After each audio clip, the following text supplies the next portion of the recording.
Hello, hello.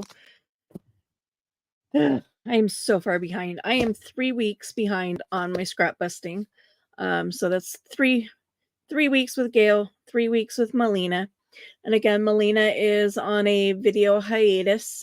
So as I did before, I went back into her M's Scrapbusters playlist and I pulled 3 videos from her first year doing scrap busting.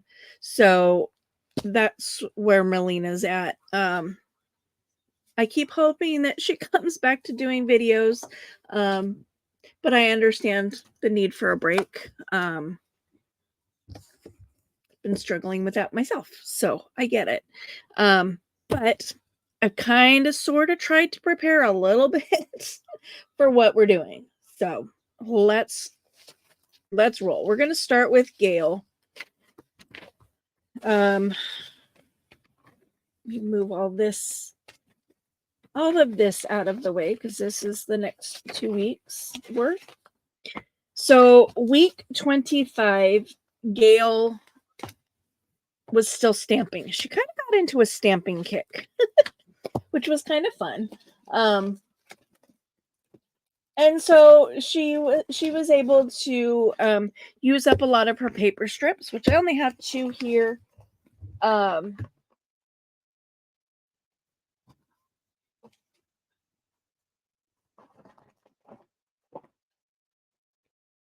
Sorry, I was digging.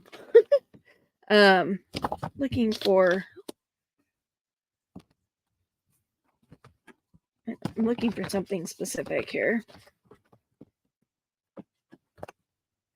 I also really need to finish my butterfly journal so I can get it posted on Etsy. I'm like, I know they're here. I just don't know if they're just thin enough. Okay, let me pull that one out. That was the one I was looking for. And then I need skinny stuff.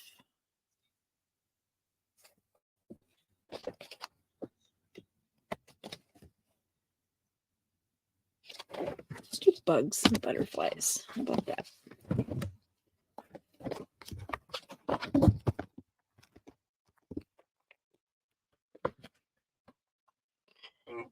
I'll set those off to the side. Okay, so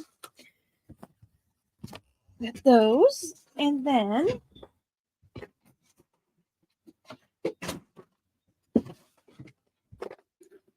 my boxel strips.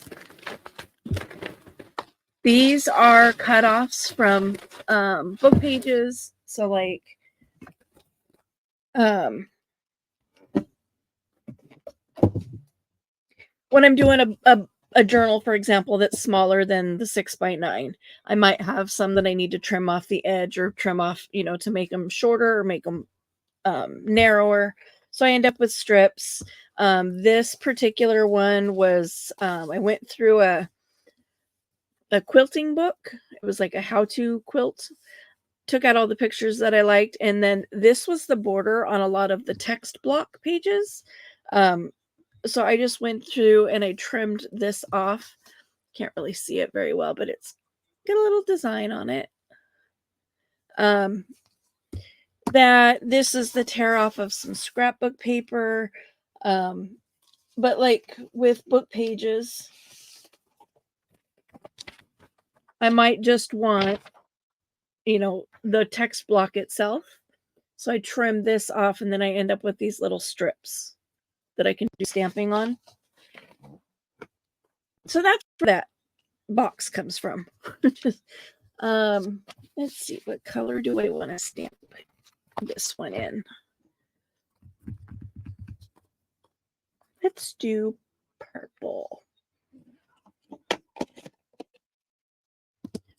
I'm going to kind of, try to match, use the colors that are in these over here just so they look pretty side by side. I need an acrylic block with this one.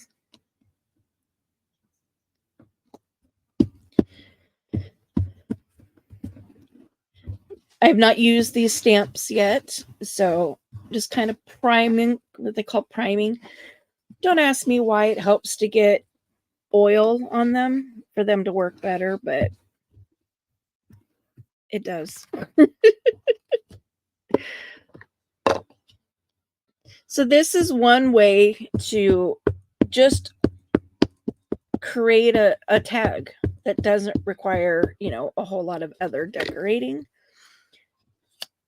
is to have stamps like this that are fully designed.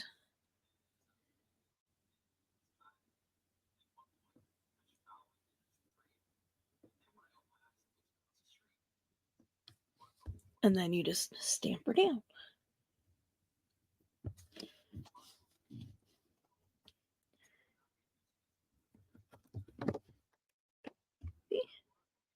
So then you trim out your corners.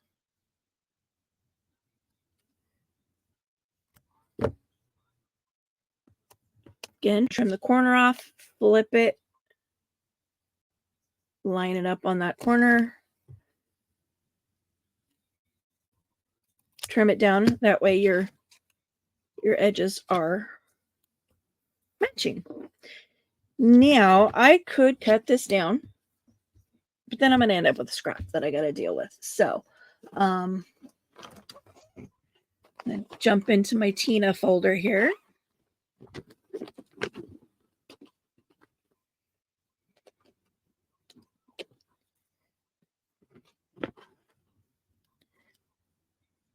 Oh, I don't like that color on there.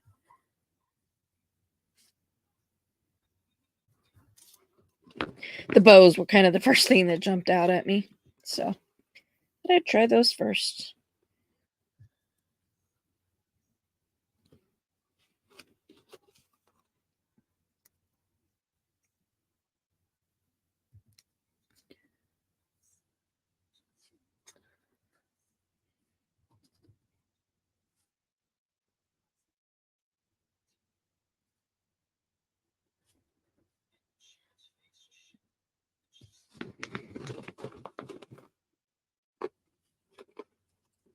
I do have some other color stuff in here.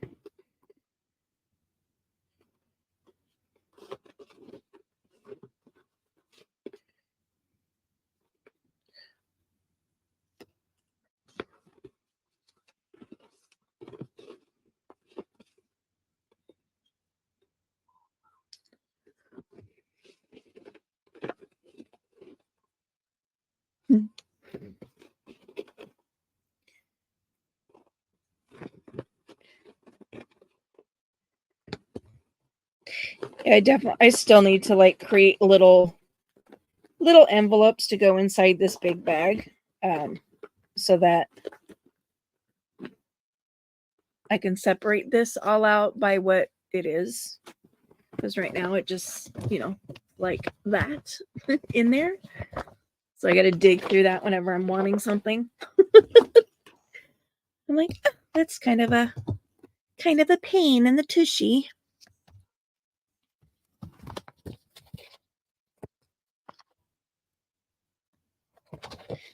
Set that one over because I'm only going to do one tag.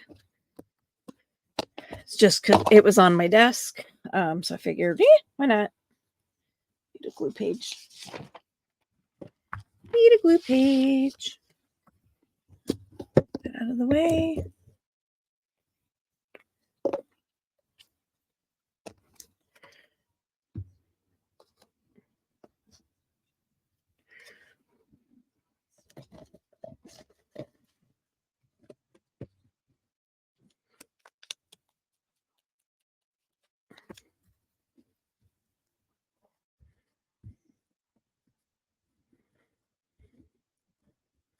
Just inking up the edges here.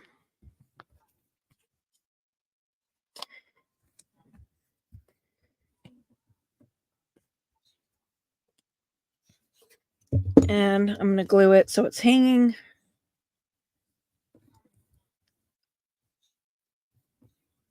Hanging off the edge of the page.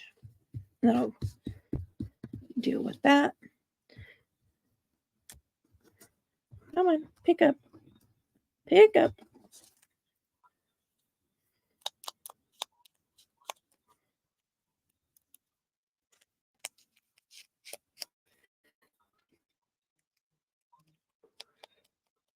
And again, inking serves several purposes.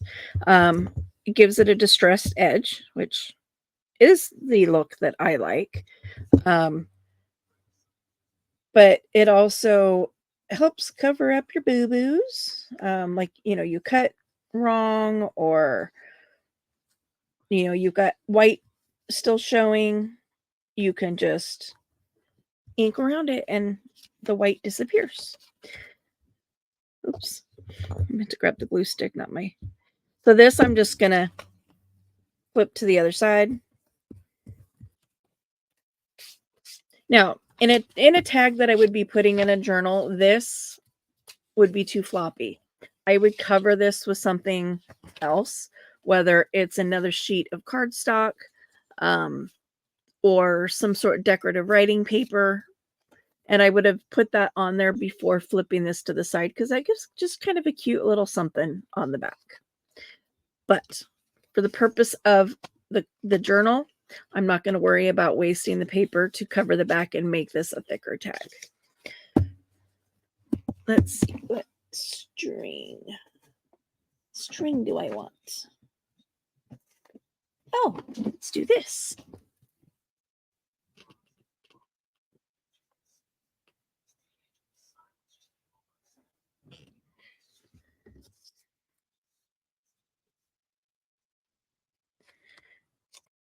String from the rug.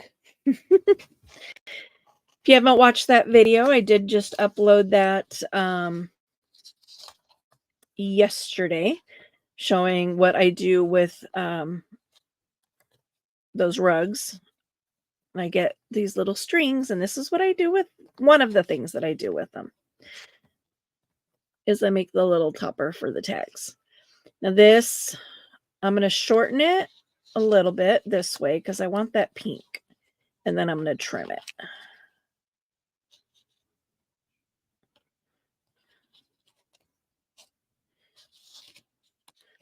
Didn't want them quite that long.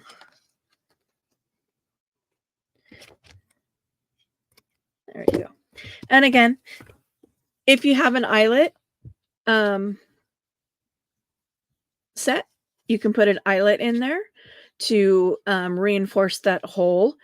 I'll show you what, let's pull this back out, and I'll show you what Roxy does. Rachel, not Roxy, what Rachel does. Let's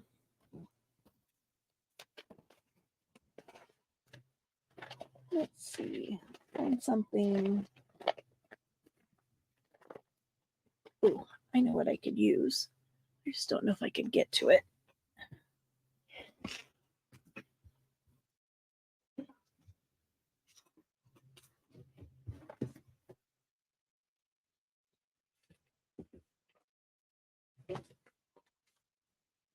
Yes, my craft room is a hot mess. Again, I still have 1, 2, 3, 4, 5 of the 6 boxes that I got from the auction. They're just kind of hanging out in here, and I got to figure out what to do with them. Got to, put everything away still, which means I got to find where to put them.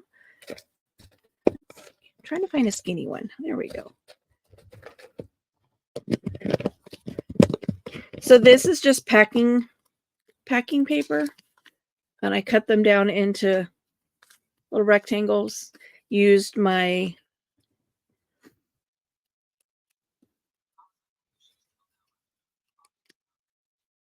my scissors. I'm drawing a blank on what that's called. My pinking shears to cut them out so there'd be some decoration there.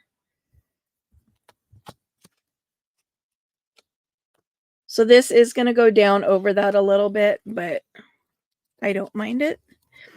So one of the things that Rachel does to reinforce the hole where she's going to put stuff through is just takes a piece of decorative paper, and you can either put it up so that it's a tag like that, Or if you're using it as a reinforcer, put it all the way down so that it's flush.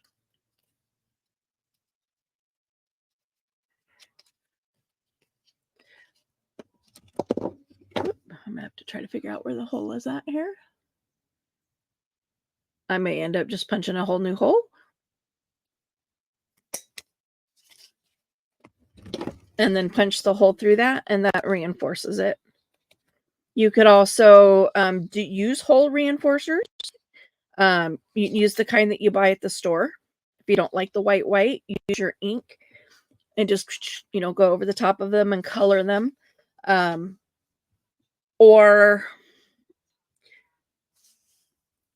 paper dye them. You could dye them with coffee tea, ink, whatever, you do your normal paper dyeing with. They are paper. There are also die sets that are decorative hole reinforcers that you can purchase.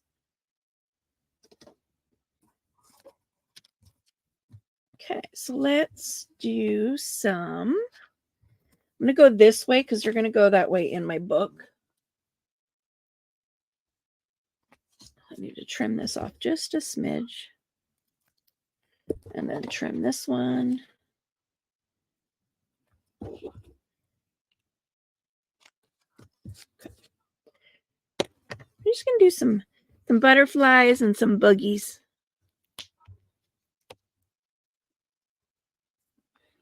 I need a small acrylic block, which, it's under my.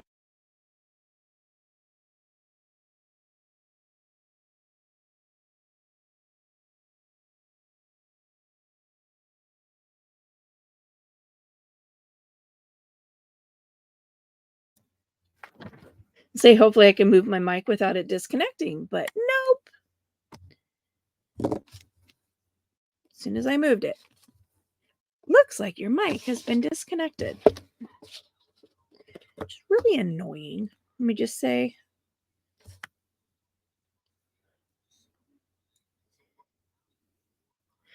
Again, stamp that I've not used. So we're going to put some human oils on it.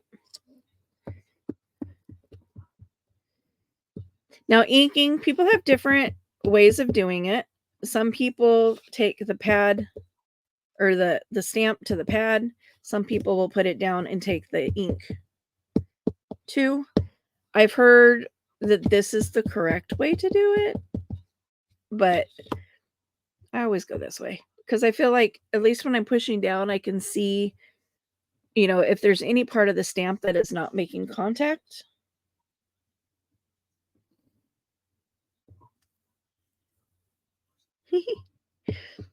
He's barely fit on this strip.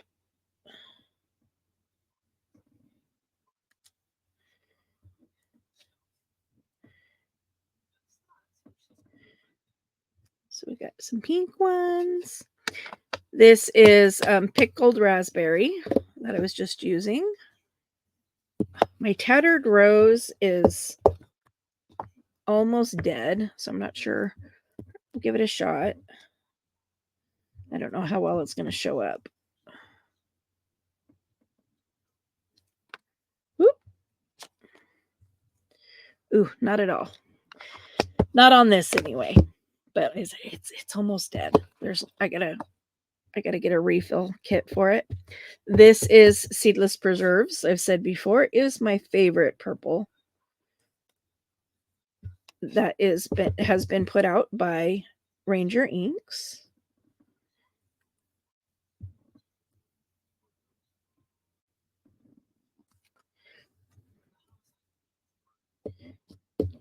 All right, and then let's get some blues. I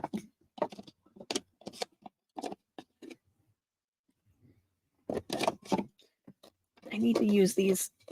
Keep forgetting. I need to use these inks because I need to get them done and out of my craft room. I do not really like these inks very much. They were part of a big craft haul that I bought off of Marketplace. And I don't know. I don't know why I don't like them. I just don't. Okay.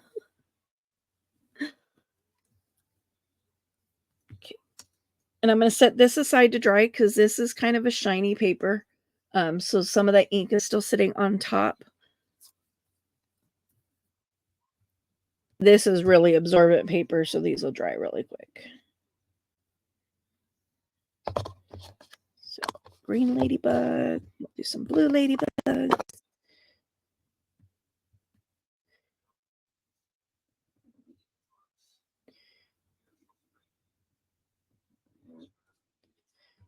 Sorry, I'm sure you can hear my table squeaking. It's developed a squeak.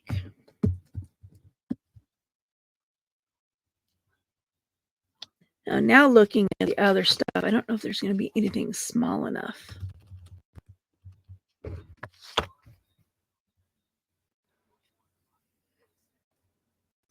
Oh, the butterfly barely.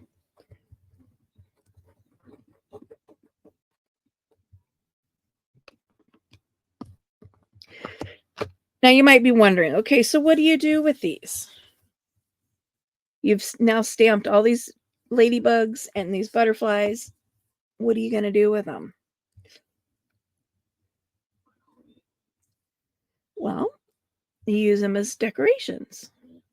You use them on tags. You can use them as on pockets, in clusters. Great use in clusters.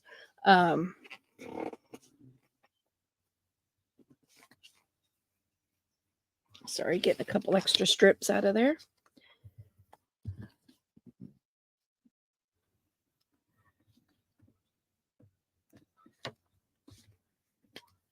Again, I'm going to trim this down.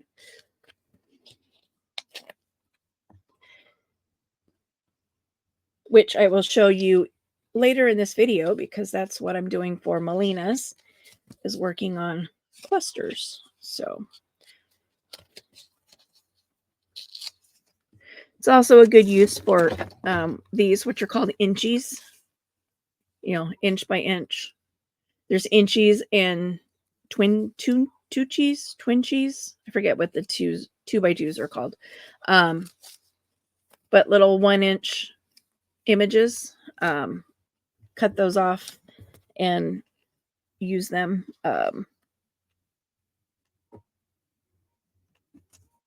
In decorations. So I'm going to go back to seedless preserves real quick. Forgot to stamp off my blue, so this first one's going to be an odd color.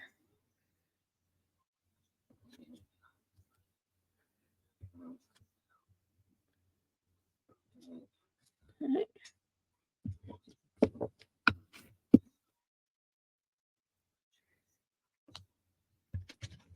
Let's see, will this butterfly fit? Oh, there. Yes, it will. Yes, it will. In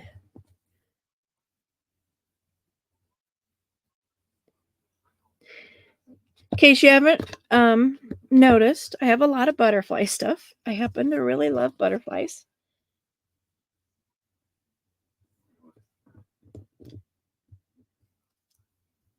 This is another piece of shiny paper. So again, the ink is wanting to sit on the top. So it's going to take some drying time.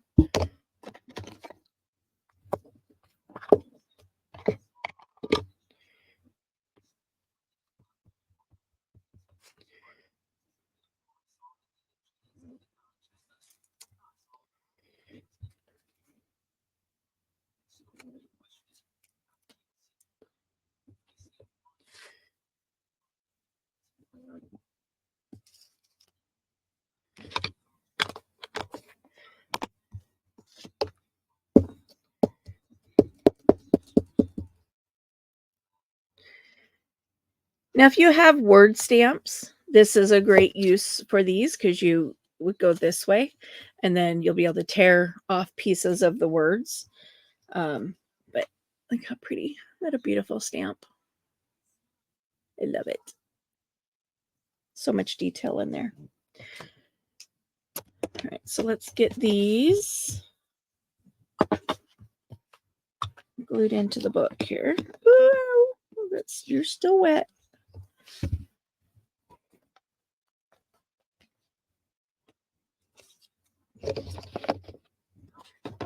And then I can put all my inks away because I'm pretty sure I don't. Well, not all my inks. I got to put the colored inks away and pull out my my walnut stain and my brushed corduroy.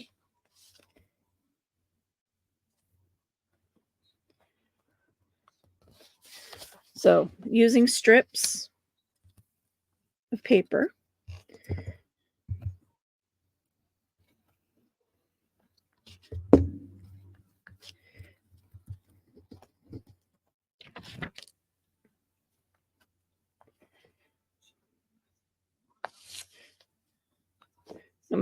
I'm gonna butt those up side by side because you can see I went through and I wrote down like what each thing was so that I didn't have to keep going back and looking at the videos. And then I'm gonna although this is a tag, I'm gonna glue it down because I don't have a pocket there to put it in.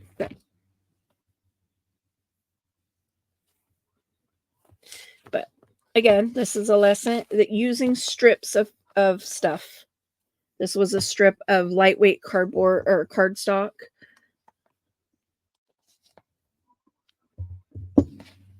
But using strips and stamping. So that was week 25. I'm going to pull this out for Gail.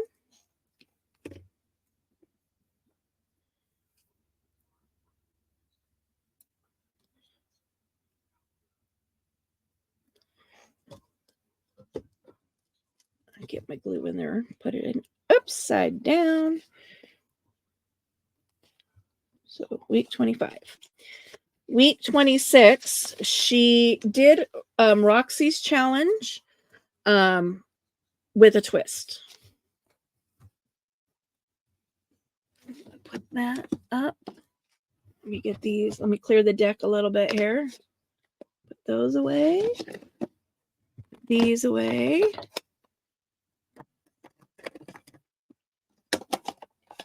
Grab my browns because I know I'm going to want those.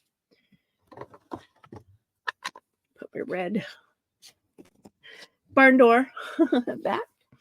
So what she did for Roxy's, if you remember, Roxy's challenge was a bookmark. So it went over the page. There was 2 sides to it. Went over the page and had a little notepad attached to it. What Gail did was she did a 12-inch sheet of paper, and she actually put a pocket. She cut 3 inches off the bottom, but then used that same 3 inches to make a pocket. So rather than cutting it off, I'm just going to fold it. Now this is a single-sided paper, so it is going to be white on the other side, unfortunately.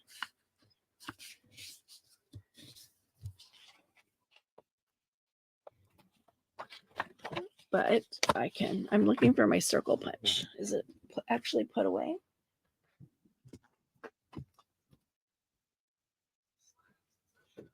Holy smokes. It's actually put away. It's a miracle. Okay. So I'm just going to punch a pull.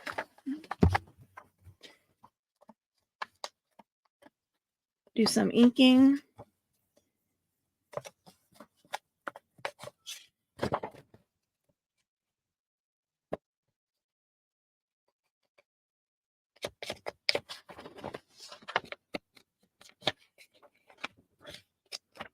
I'm looking around as I'm inking going, that white's going to bug me. That's going to bug me. Let's see. Who do I have? What do I have on my desk here?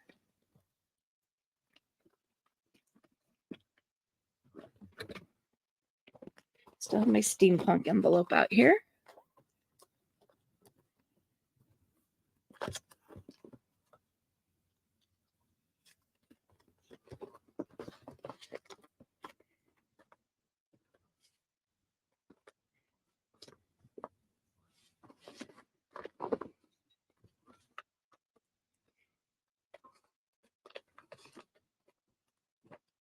Looking at all my clocks.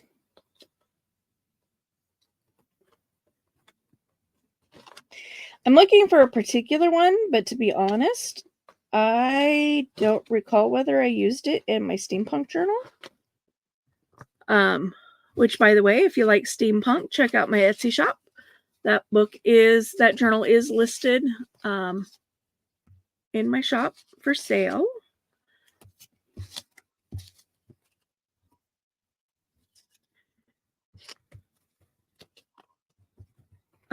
I believe it is priced at $75, and then there is the $18.40 shipping, because it does ship. I ship out in a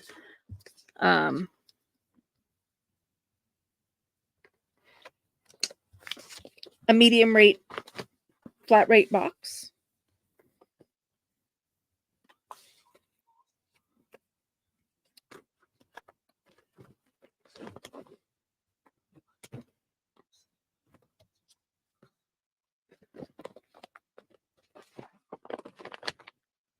Okay, nothing super fancy here. Just try to fill that space, because again, it's white, and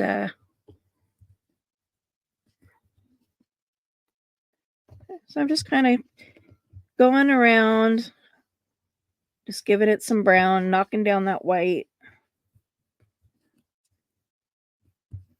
There is, you see the swirlies, that's because I'm using a blender, a dauber pad versus the blending brush. If I'd have used the blender blending brush, it wouldn't have created those little swirlies.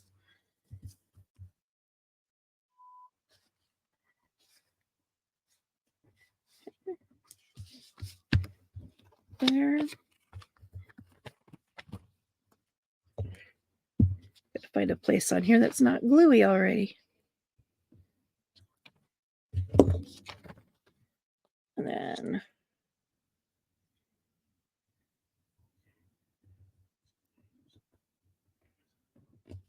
overlapping.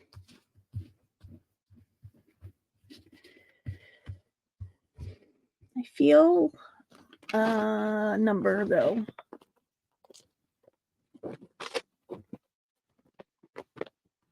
Which takes me back to Tina.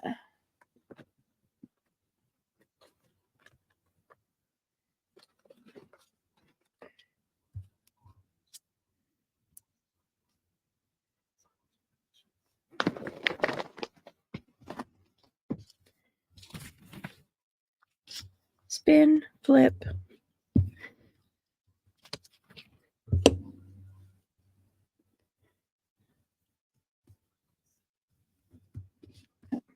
Now again, this is a pocket. So you're going to glue up the side.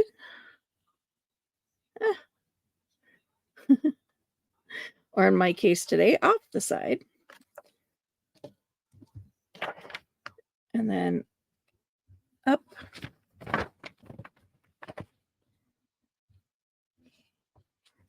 Get those sides squished down.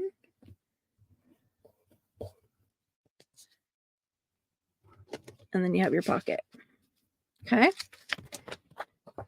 Now, to create the overhang, you're going to fold this half the opposite direction. You could go a thick one. You could go a little one. It's really up to you. I'm going to go about 1.25 inches-ish. For no reason other than because.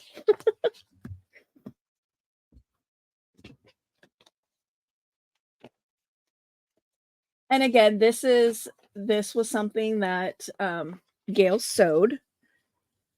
And I'm not going to sew on camera for reasons I've stated in previous videos. I'm also not going to be like super particular about what papers I make as the writing pad, because this is going to go in the book and stay in the book. It's not actually going to be used as a writing pad. So this will be using up what scraps I have available. I'm going to hold on to these. So I'm going to put that under that one. And again, I'm layering so that you have some sort of something going on down here.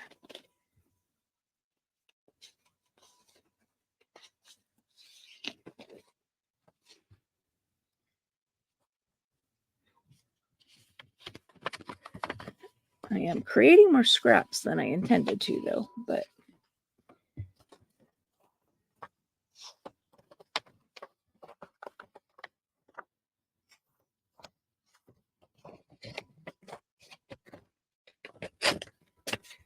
still pink on this.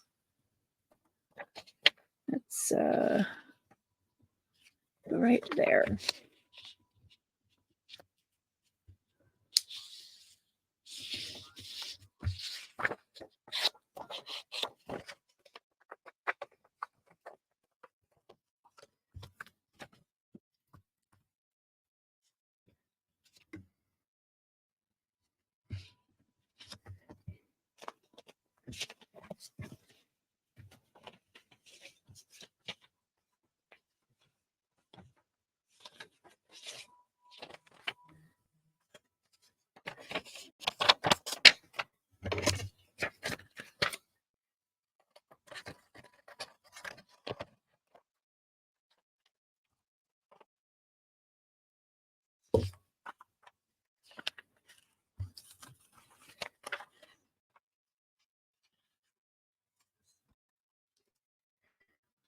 Okay. Let's that. Trim that. We're going to go the opposite direction with this one. Because I want that white, but also if I tear in the same direction, I tend to end up with very similar tears. And again, this is meant to be sewn. But what I'm going to do for the purposes of this video is I'm going to staple these so they stay together, and I'm just going to glue it to this flap rather than sew it. Otherwise, what you would do is take this to your sewing machine, put that even with that fold line,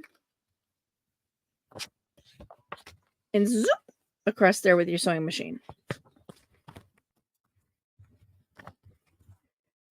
Because this is white, or say this was a double-sided page, but you don't like what is on here, you could cover this with something that would be a writable surface. So then your bookmark also becomes a place to journal.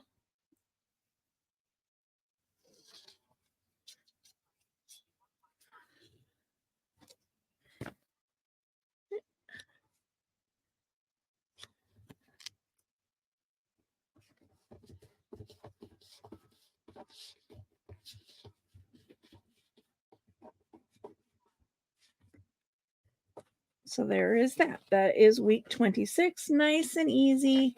And unfortunately, it is going to cover some of this. But again, it'll open up. Right now it's got some extra glue going on. Yeah. Rub that extra glue off there. If you have one of these lovely things, they're awesome. Little glue erasers.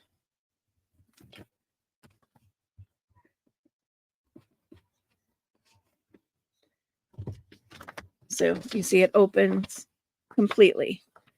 So then it just hangs over your page like so.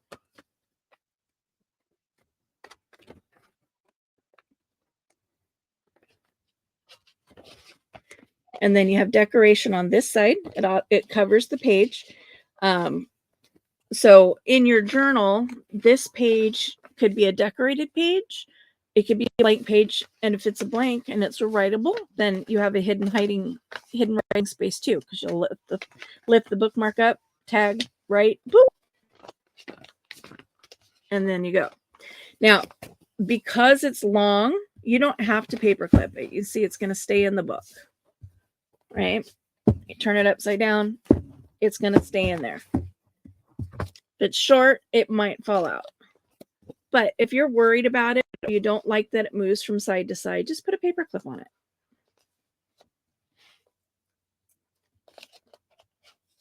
Just put a paper clip and then it'll stay in place. And again, you have this spot here, right here, for a tag.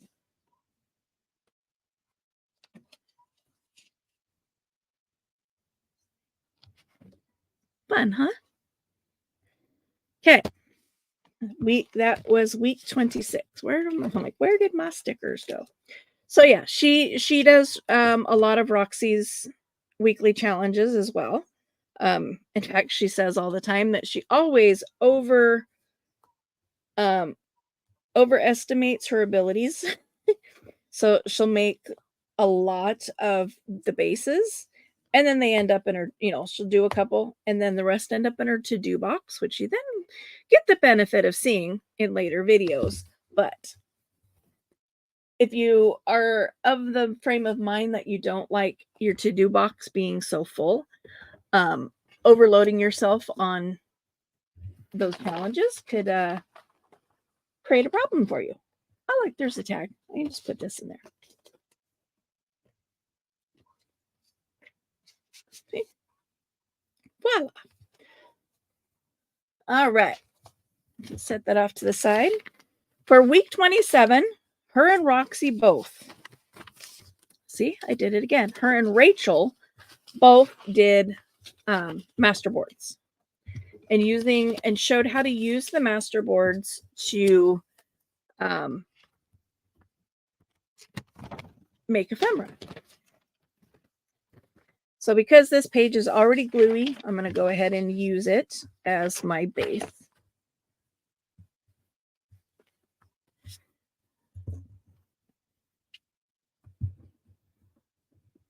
You guys have seen me do, masterboard, doing collaging and stuff before. So feel free to fast forward past this. It won't hurt my feelings. I get it. I understand. There's only so many times you can watch the same process over and over and over again, right? I get it.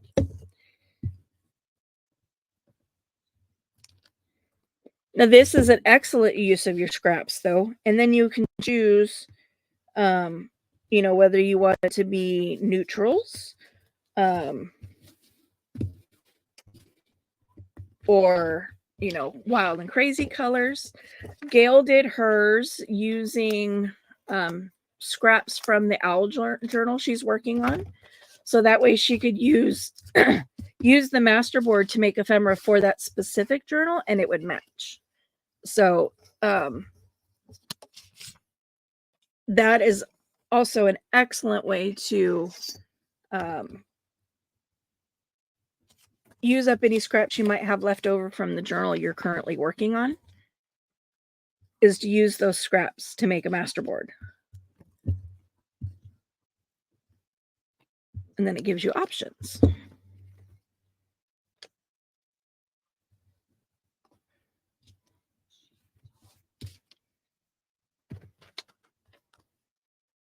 So I'm not going to worry too much about things matching.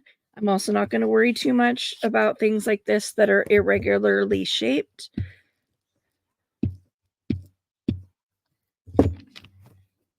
I'm just dealing with this pile of paper. There is cardstock stuff in here, which I need to remove out. I have a bin started over there specifically for cardstock so that I can get it out of my scrap envelope and have it in its own spot. But it is out of my reach at this very moment. So I'm just going to set it aside for now and put it in its basket in a little bit.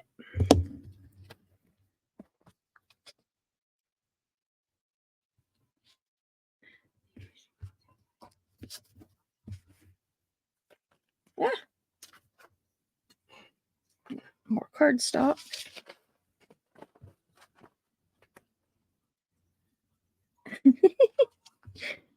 Stuff sticking to me. My fingers are very gluey.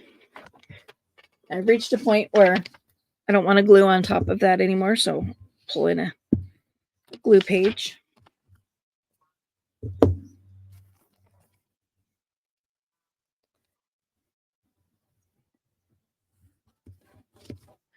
Okay, then they have these over here to use too.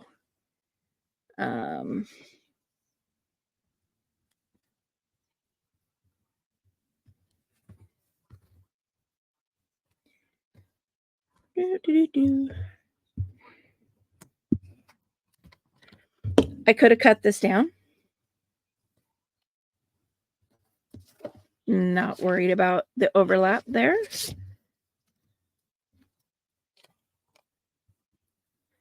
Let's go this way, maybe.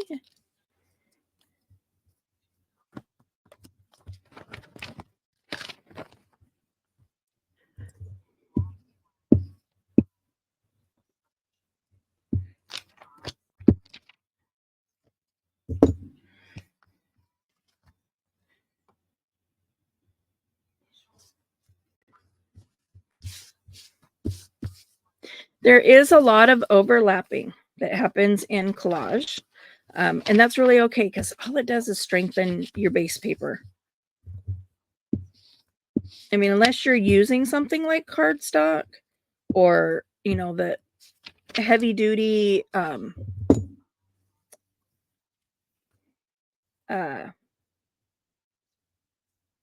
paper, you're not going to overload your masterboard.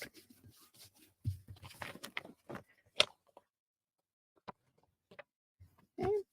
Rather than cutting that, I just folded it to the back.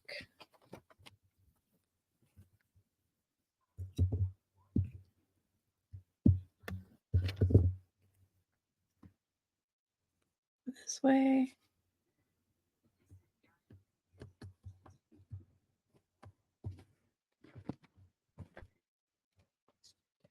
Another piece of this.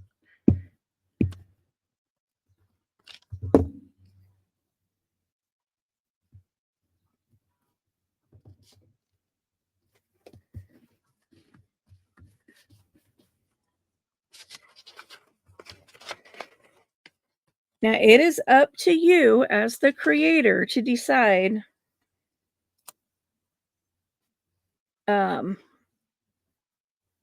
how much overlapping you want to happen, if at all, how big and or small you want your pieces to be. I've seen creators literally do collages with inchies. Now, that is a little much for me. That would be a lot overwhelming. But you know, to each their own, right? This is your art. So you create in a way that makes you happy. I do have this. Let's see. I'm trying to think where I can put it where it won't cover everything but covers some.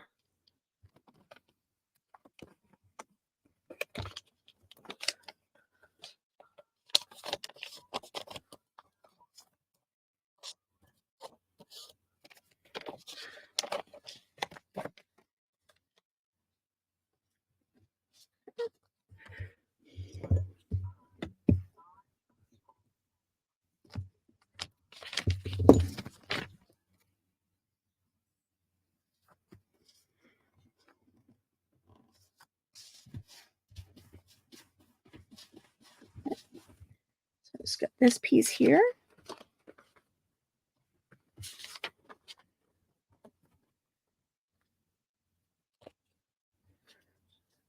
maybe go here.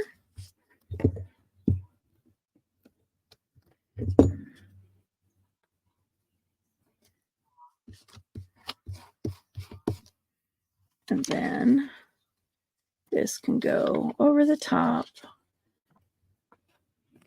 there.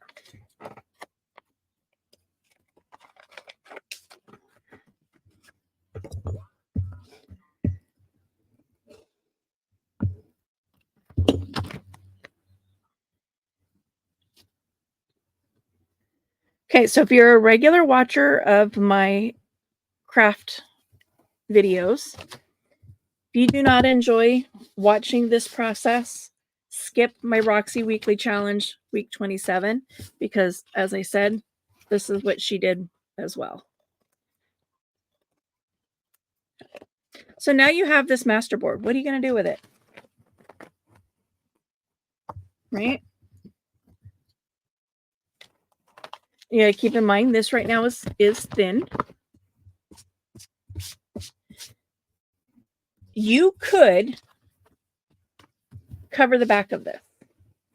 But you're going to want it to be covered with, there's a big old glue glob right there, with writable paper.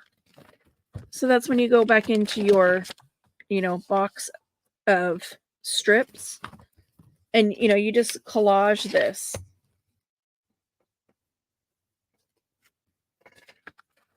Some of this is thick, so you boop, and you collage the back.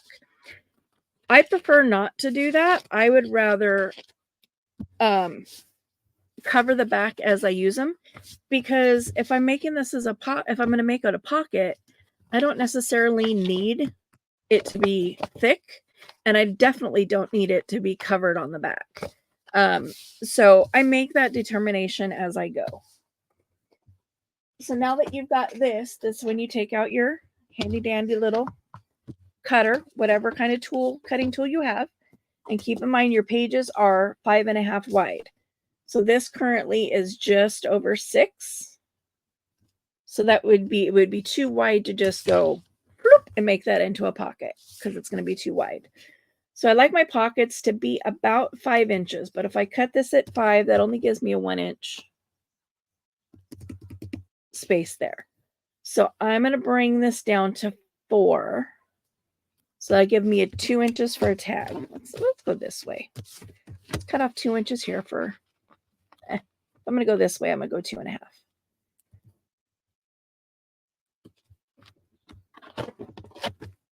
Two and a half for a tag. Let's go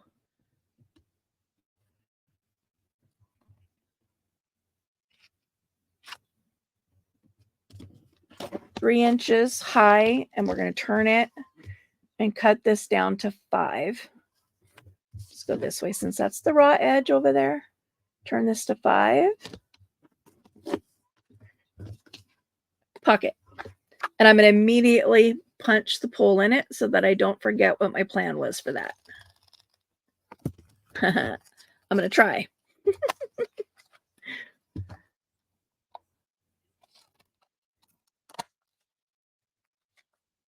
Oh, that was still the wet edge, I think. It's all right. That is all right. Do a quick trim.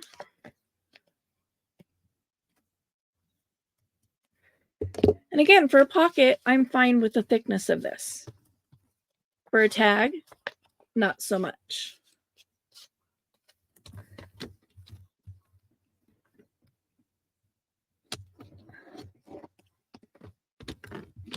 I'm going to throw these away. I'm not going to worry about saving those scraps. Do a quick little fluffy cleanup here. A giblet, a giblet. Okay. And then that leaves this one, which is roughly 3 3/4. It's funny. My good old crooked cutting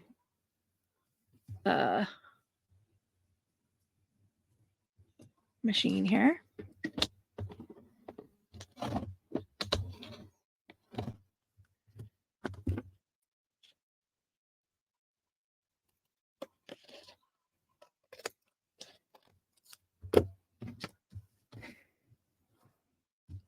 So this is 3 5/8 by 6, a little over 6.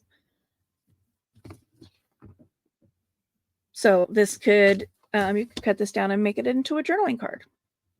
I'm going to cut it down to 5 3/4. See, what I have to do is line it up with this line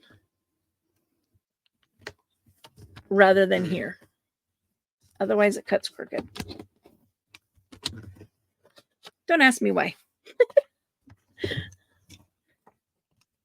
I bought these. These went on sale at Hobby Lobby. And because it's a journaling card, I'm going to round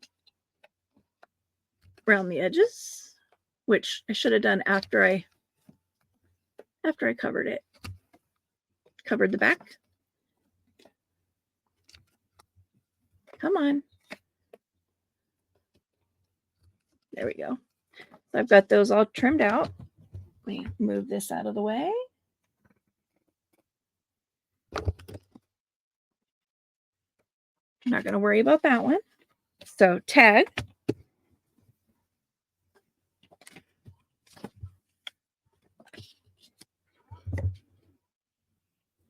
Just grabbed a random scrap out of my strip bin down there.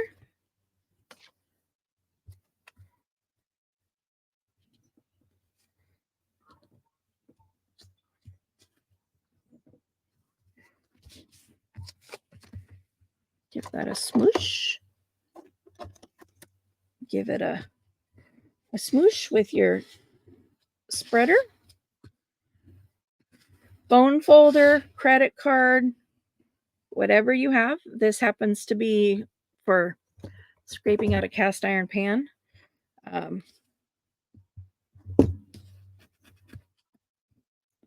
It was part of a little set. I mean, all I really wanted was the chainmail scrubby thing, but it was cheaper to buy that 3-piece set than it was to buy the 1-piece.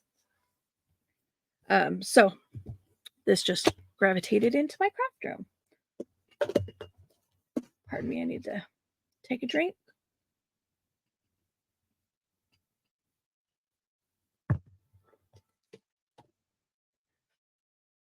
I have a really obnoxious fly that is buzzing around my craft room. It won't land. I have the fly swatter, and when it lands, when it does land, it lands out of reach. I haven't been able to swat it yet, so I've got something sitting on top of my coffee cup to keep that little bugger from flying into it. You can see it, that thickens the tag up, right? And then journaling card, you can see the difference.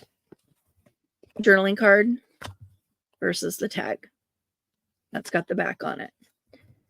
I don't know if I have a piece big enough for this. Let's see.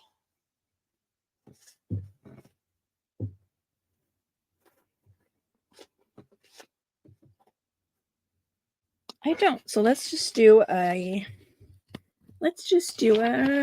strip collage. Oops, scissors are in the way.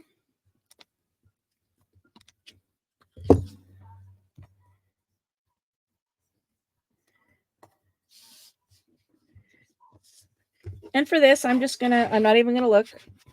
I'm just gonna reach down, and whatever I pull up is what I'm gonna use.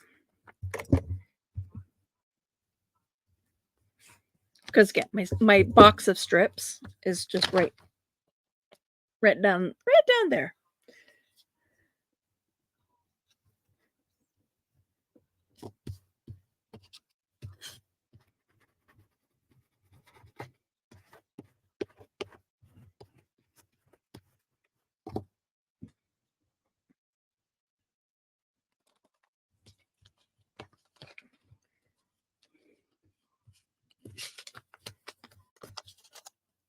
Right? I'm all sticky.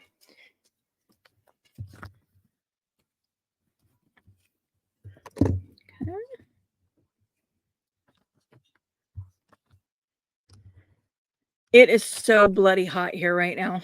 My glue is melting all by itself.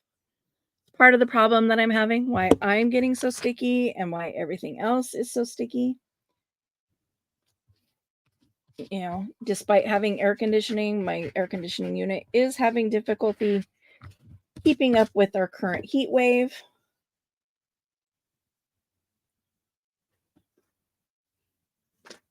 Quick check of my phone. It is currently 103 degrees outside. So yeah, my phone is not happy.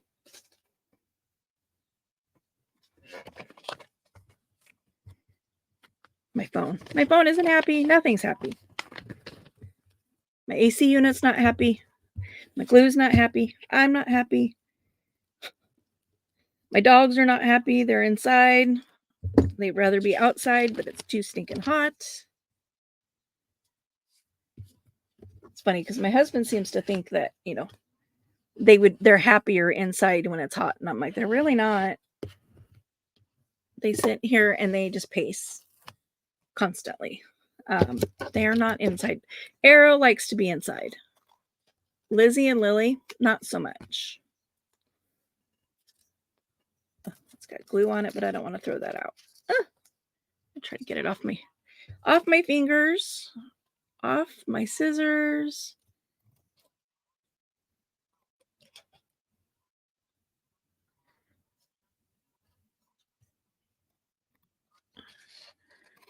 Tried to trim just so that I don't have to worry about trying to round the corners on wet paper. I'm just kind of trimming them with the scissors.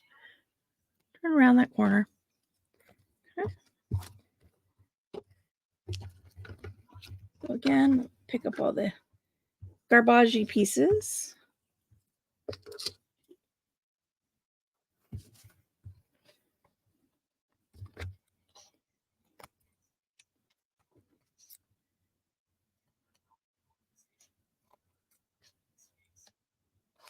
Now, if you want to be patient and wait for the glue to dry, you certainly can do that. For the purposes of a video, you can't really wait for the glue to dry. You'd be sitting here waiting for a while. But if you have the time and the patience to wait, you can wait till these dry, and then you can go back in with your corner rounder, you know, and go snippy, snippy. These are actually cooperating. I'm surprised.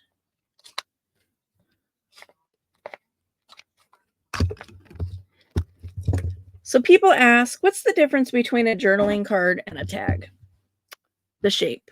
That's literally the only difference. A journaling card typically is rectangular. You'll usually see them with rounded corners, but not always. Some people choose to leave them square, and that is your, you know, always your option.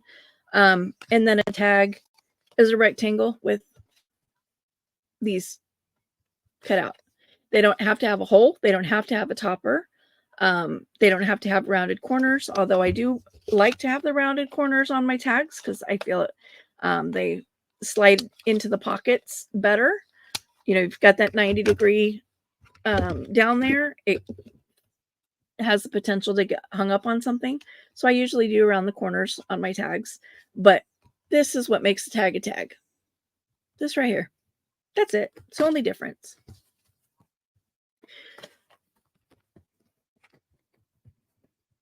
So that is using a masterboard for creating ephemera. I'm like, where am I at? And because I made a pocket, I now have something to put the tag and the journaling card in and hold them. So pocket, you're going to glue in the U, the two sides in the bottom.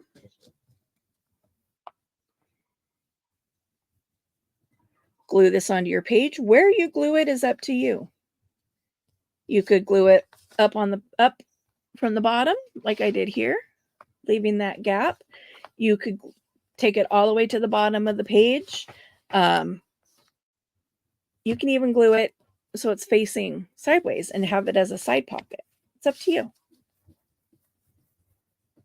So the wonderful thing about this craft is that everything is crafter's choice. So tag, journaling card, and I'm not going to push them all the way in because I don't want them to get hung up on the glue that's still drying.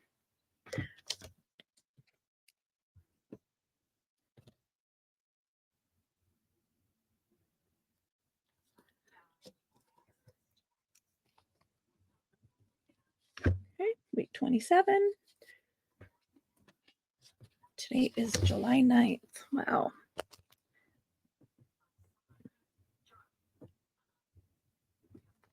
Did everything. Go back and date these. 7/9/24. Now, Molina's is a little more out of my wheelhouse. It's a little out of my comfort zone. But we're gonna roll. We're gonna roll with it. And I chose 2 different videos that kind of play off of each other just to kind of save time in recording these videos. Is that gonna work?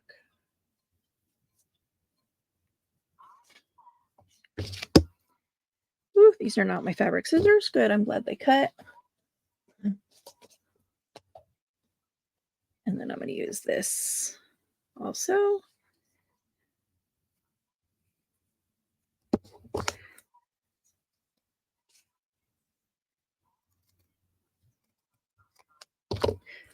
I'm using these because they're on my desk. What she used was ribbon, which I do have a ton of. But again, this was already on my desk. So I'm going to go ahead and use these as the ribbon. Okay. So what she did was she made snippets on ribbon. And what a snippet is a roll of stuff that you can then cut little pieces off of to use in a journal. Just a second.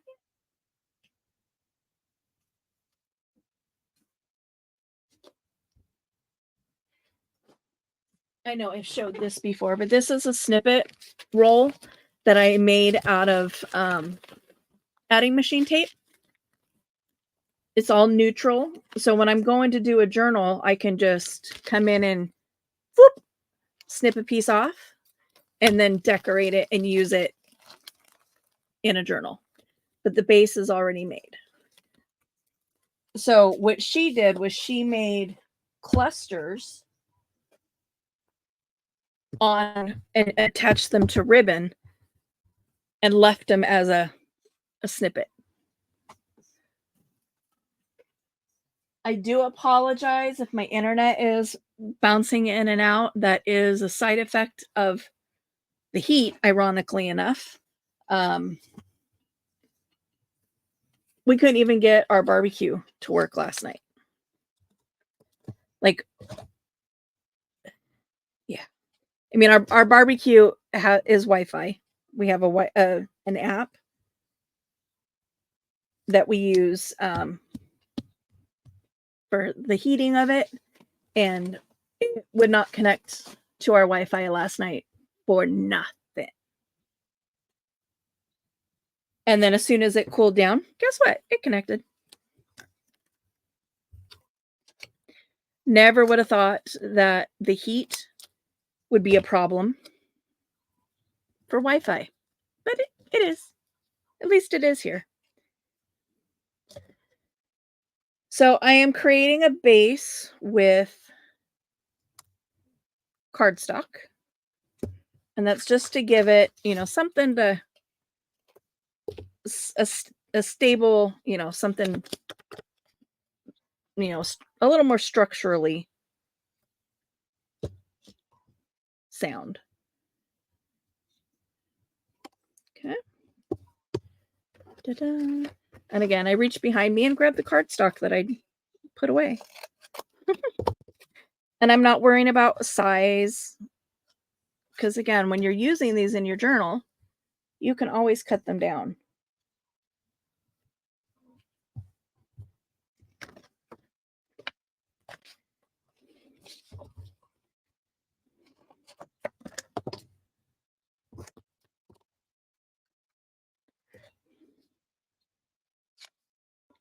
I am using my Fabrifix because I'm gluing fabric, heavy paper to fabric. Let's see. Throw that away now. I guess we can do this other blue one.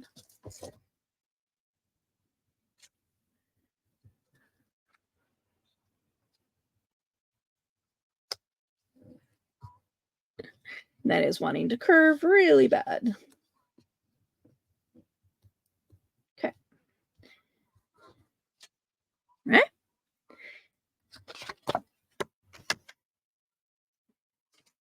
Then you go in and you just layer.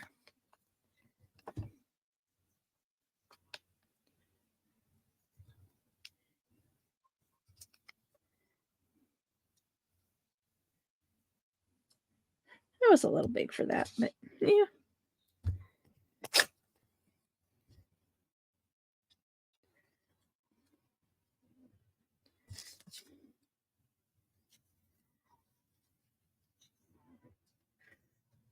And again, I mean, you would have, different paper than I do, obviously. So you just kind of go through your stuff. And, this being a scrap buster, obviously, I'm grabbing from my scrap pile.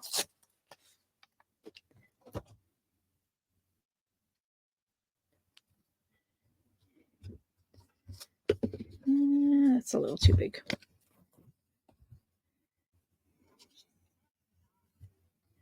Okay. This is where these come in. Stuff like this and stuff like this. I do have some of these already trimmed out, so I'm just going to grab 3, 4,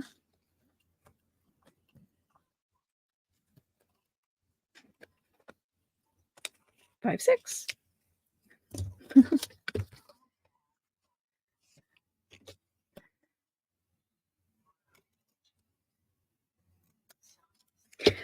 I found these online for free. I probably just did a search for inchies or something to that effect.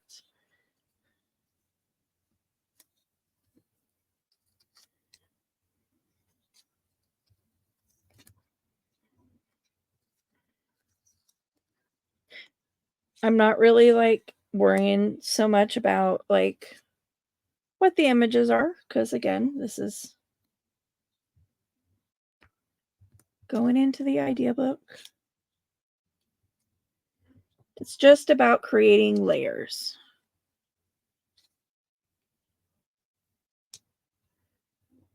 Okay. Now these, you can either tear them or you can cut them. I'm gonna tear mine.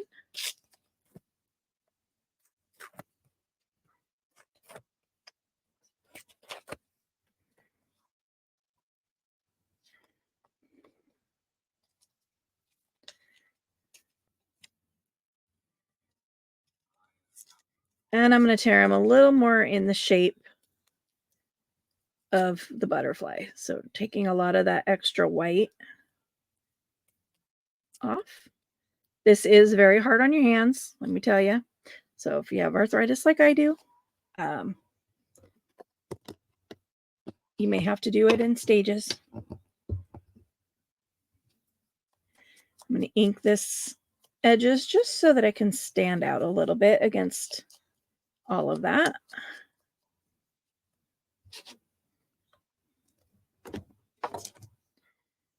Okay.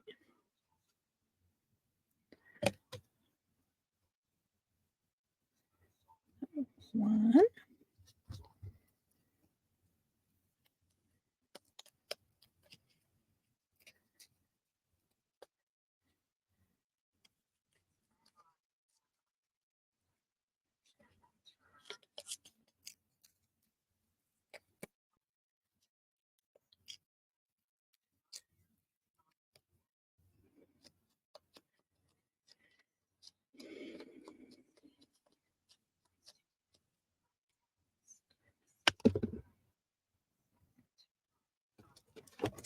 You do not need the heavy duty glue for this part of it. It's paper to paper. But again, I mean, my glue is out, so and it's ready. Might as well use it.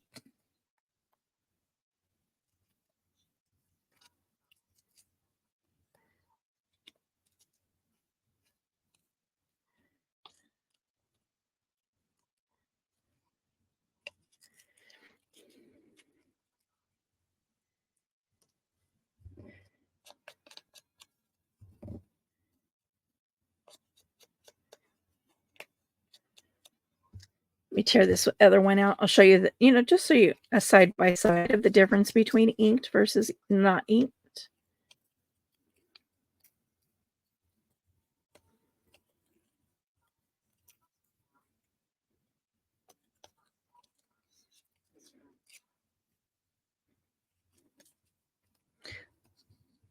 So not inked versus inked.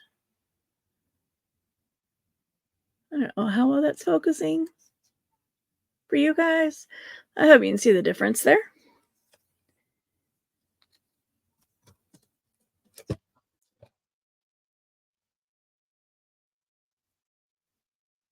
I definitely prefer the inked to the not inked.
Ooh, my body is telling me it needs water rather than my coffee.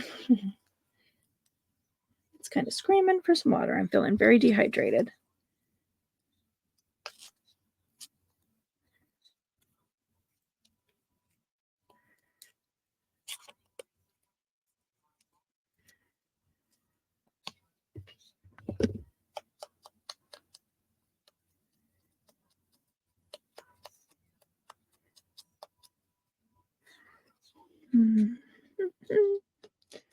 Kind of scanning my desk.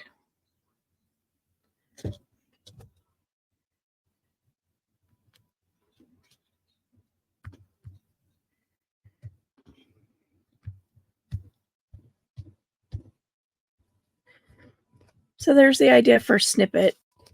Snippets on a ribbon.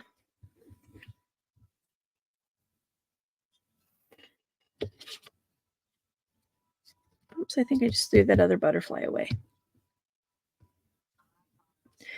So then when you want to use it in a journal, you just pull this out and you go snip and you cut off the one you want and you leave the rest on the ribbon.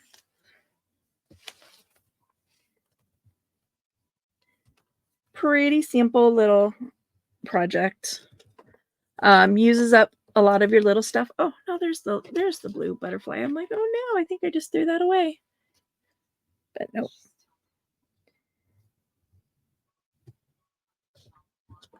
And again, I'm using the Fabrifix because I'm gluing fabric. And I'm gluing the whole thing into the book. This was trim off of one of the fabrics that I cut down to sell on my Etsy. I do have most of it cut down into 18 by 12 by 18 strips or sections. So keep an eye out. I will be taking pictures and posting those on my Etsy soon.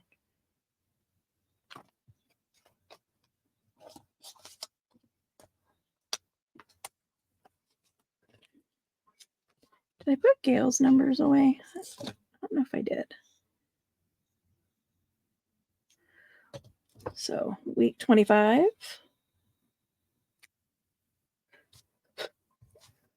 Done not in week 25.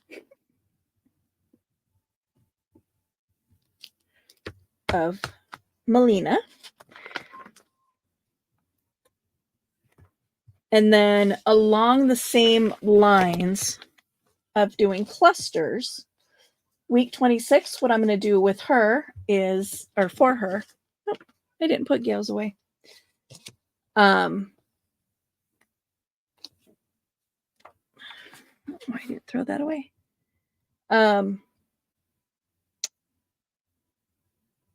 Hidden paper clips that are clusters. Hidden paper clips are fun. They are nice to have in your journals. And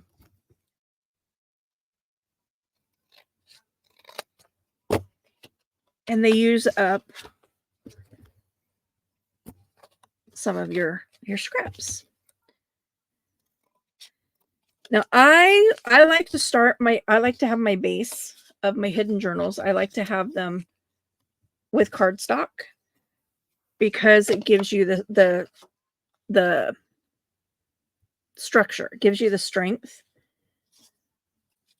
to hold up against everything else.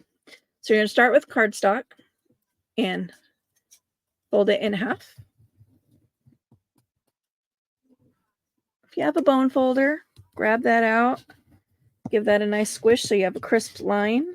If not, if you don't own a bone folder, that's okay. Use the edge of your scissors. Accomplishes the same thing. I did fold that horribly crooked.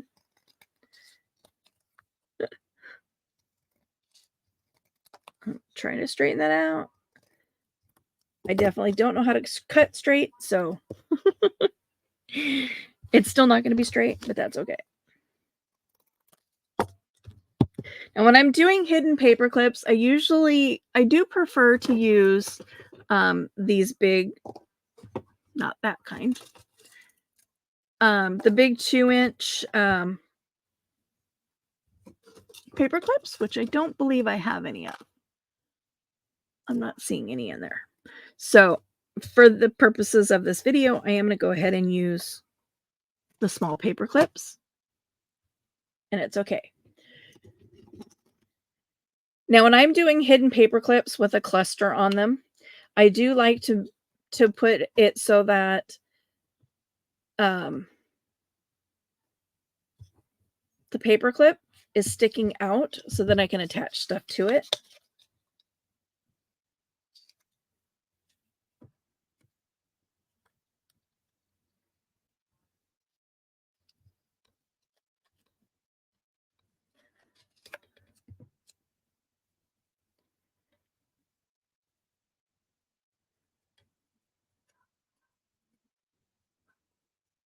Sorry, this is not, my brain went somewhere else for a moment. So you're going to fold your cardboard in half and you're going to put your paper clip over it. There is one that you can do where it goes on the inside and then you cut a hole out of it, but I can't remember how to attach.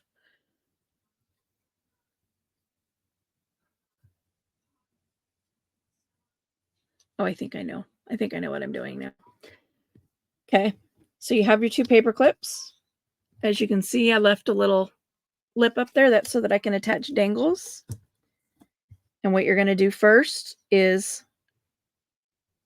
glue your paper clip onto the paper.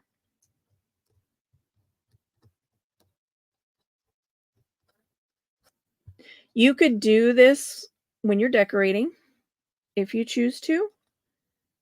I like to do it now and then I do it again when I'm doing the next step, just because I like to have that extra layer, that extra protection of it being attached.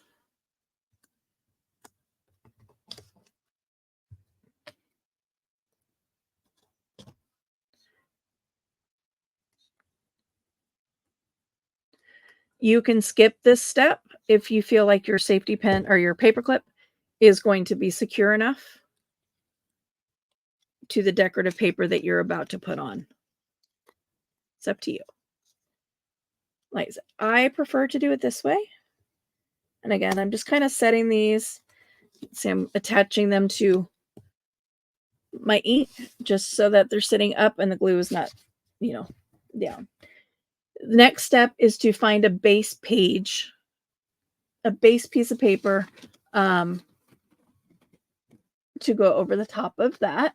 And again, I'm reaching into my scraps. I have this piece of paper that is multiple layers of paper glued down. Should be big enough. Yes.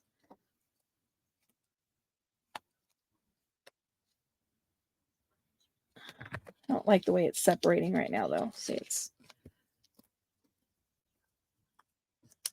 all glued together, but not staying glued. So we're going to skip that one. Let's just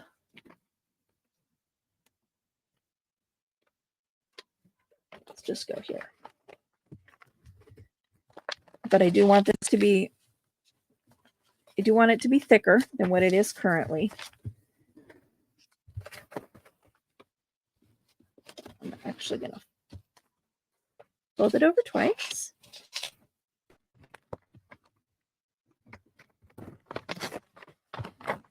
Tear this off.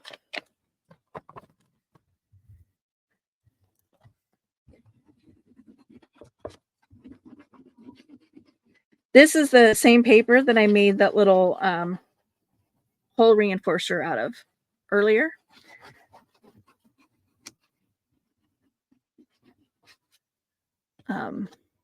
These, you can see the little lines in it. That's those little lines there.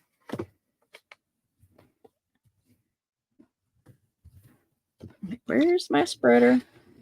Giving that a good squish down because I want those paper fibers to open up and accept that glue so that my pieces stay glued together. Okay.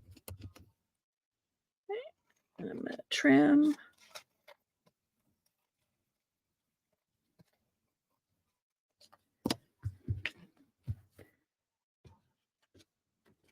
This was glued with glue stick. That's why it doesn't stay.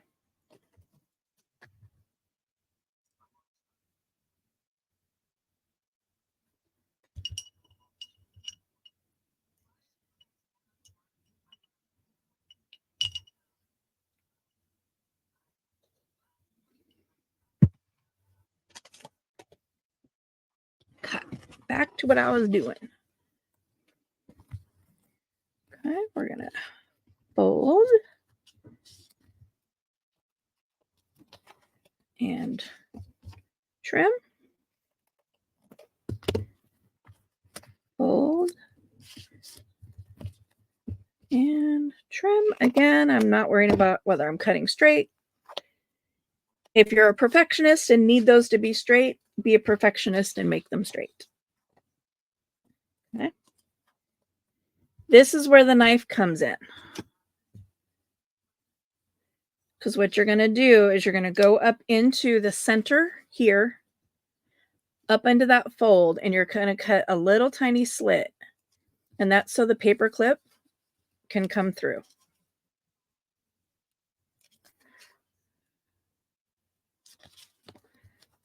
Okay.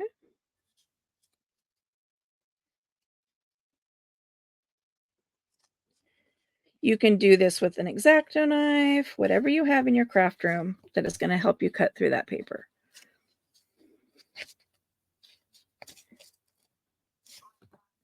I happen to always have this knife in my craft room, so it is what I use. Okay.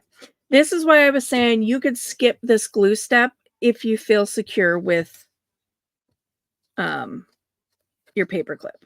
But you're going to take your inner piece, and you're going to slide that paper clip through that hole. Okay.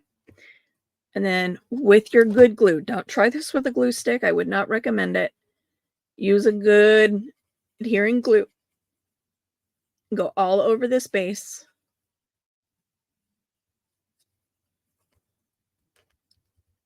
Always go over the paper clip again and give it a good squish.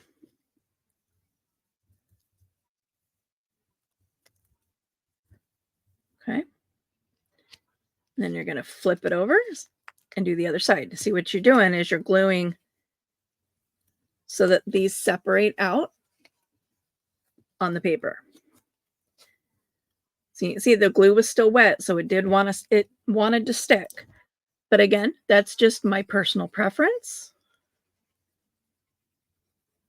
Not to trust going over that paper clip only once.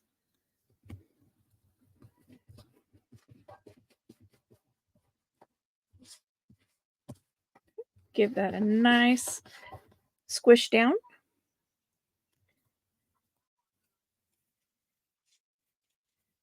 I like to run my finger under there just to make sure that I didn't over glue and then accidentally glue my flaps closed. Done that before, so learn that the hard way. Again, stuff the paper clip up inside that little slit there, and then glue your flaps down on each side.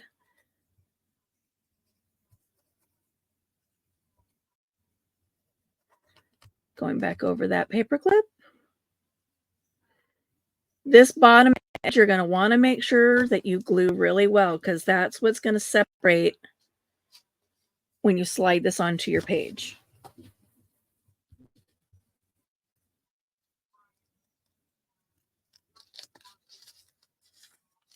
Open that back up.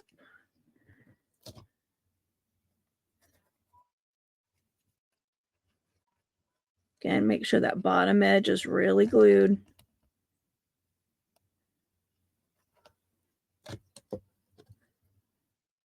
Give that a smush.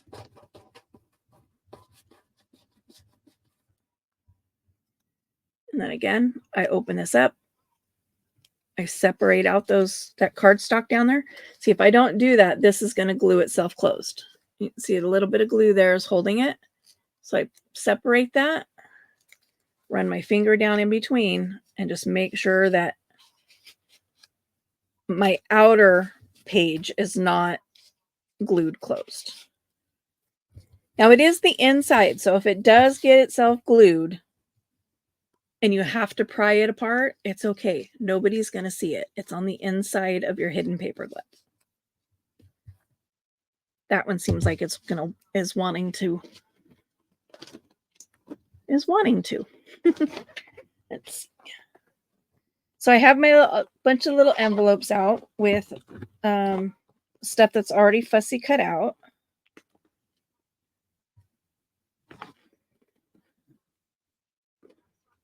Let's see what I can find as far as little stuff here.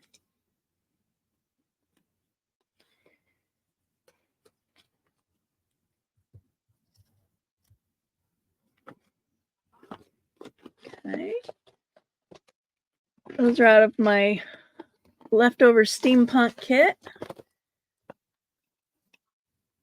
Let's see what these are.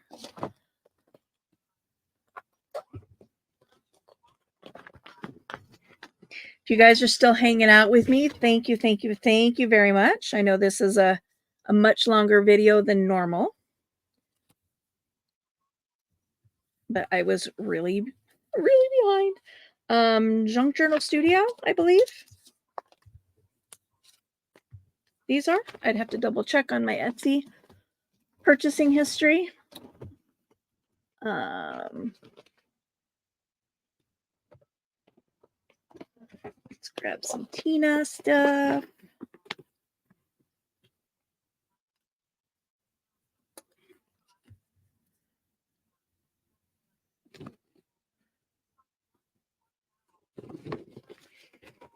I really like her bows, in case you haven't noticed. Video after video, I keep coming back to them. get unstuck from my hand so I can do what I'm trying to do.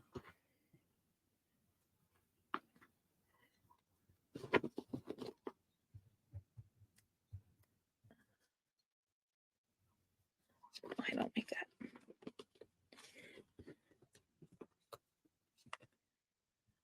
Nope.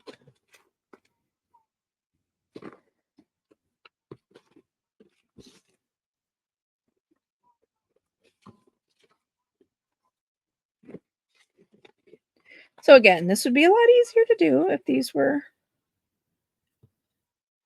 already separated, but they're not. So I'm in a bow mood today, apparently.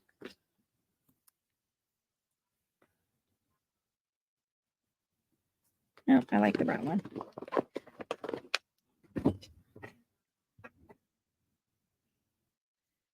Okay. Take these. We're going to take these. And I'm only going to decorate one side of them.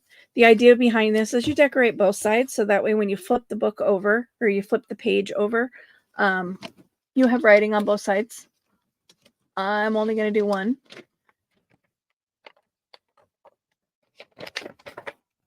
And I'm going to use this book page. It was a previous page that I was using for embossing, so it's got some glittery on it. Just because, you know, I like to have book page in things.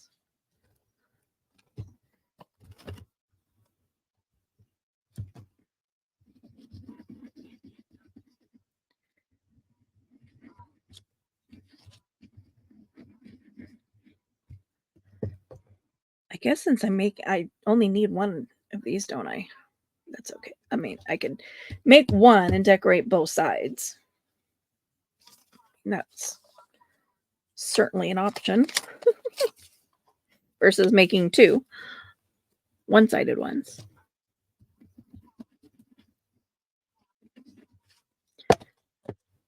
And then I'm going to put that going. You can have things overhanging the edges.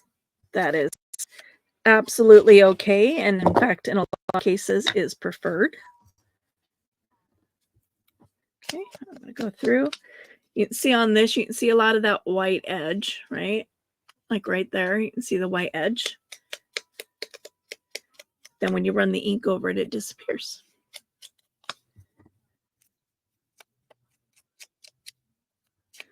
So again, reasons to ink. And since I have the ink out, I'm going to go ahead and ink all of my pieces.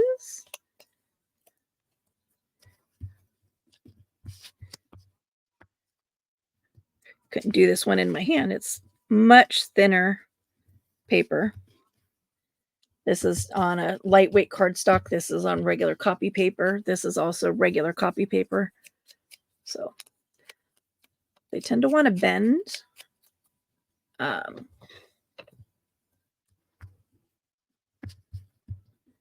While you're inking them.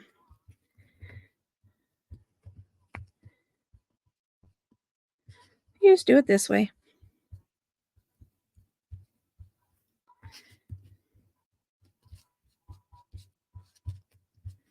Okay, that one's inked. Ink this.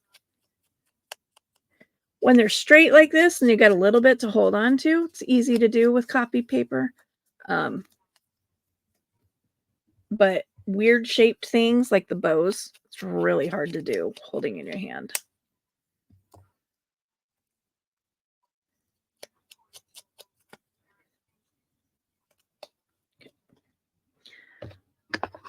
All inked up with walnut stain. Now we're going to do our layers. I'm going to go ahead and use my glue stick for this because I am just going paper to paper.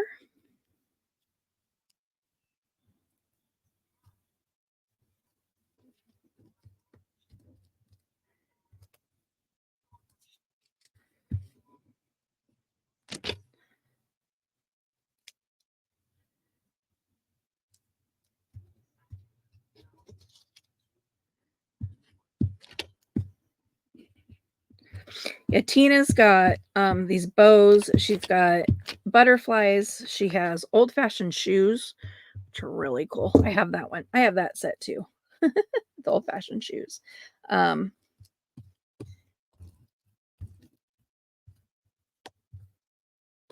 haven't used those in a long time though. I need to pull those out.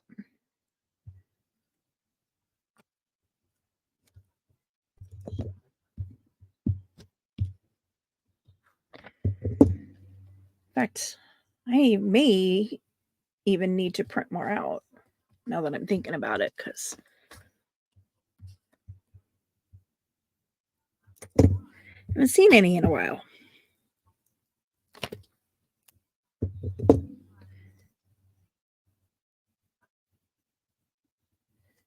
Okay. Down, and then put the bow.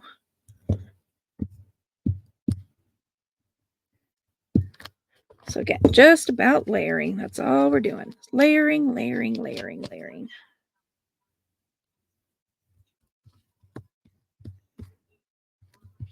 Oops, let's move that over. I did it there too.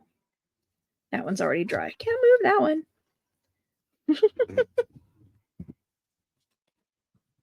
And then because I left that little paper clip up on the top, we just pull out my bulb pins.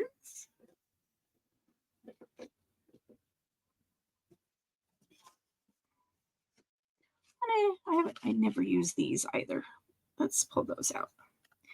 These were punched out of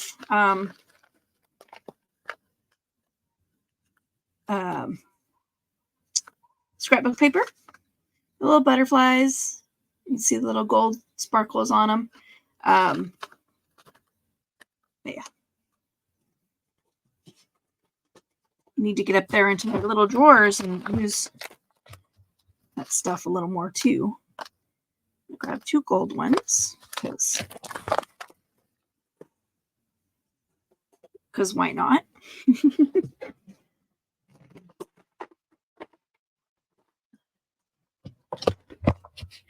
Because I'm doing little, I'm going to see if my little,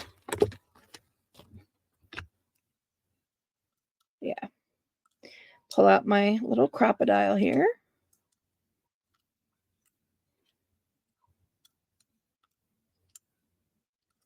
There we go. I'm like, get it to open. And I'm going to punch just a little hole.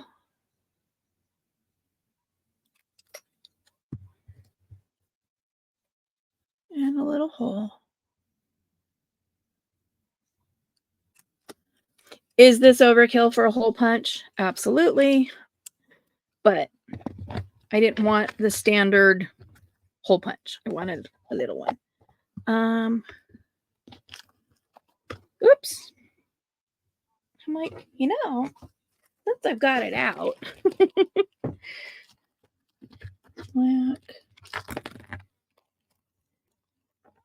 let's put some eyelets in it.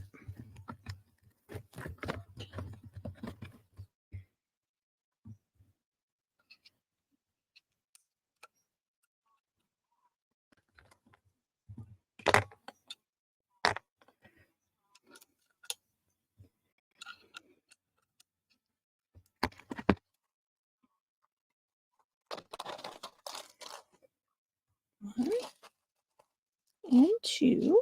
Oops, I don't need 3.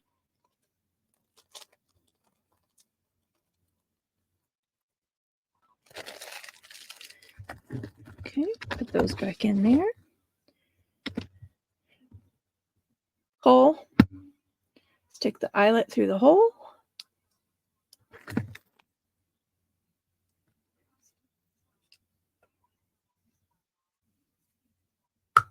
And give it a squish.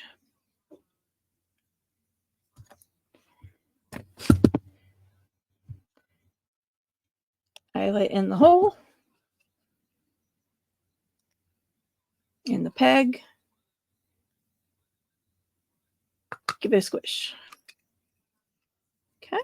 That just secures that hole a little better.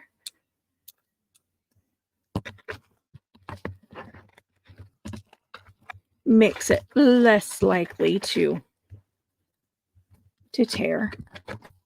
Okay. Put that back. Okay. Then take the little bulb pin. We're going to go through the charm, through the paper clip, and clip her down.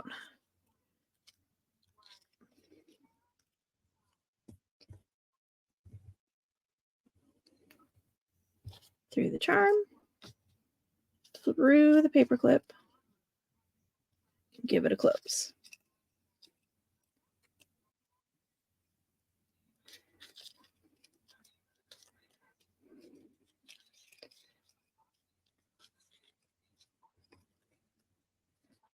You can decide how you want your bulb pin to go.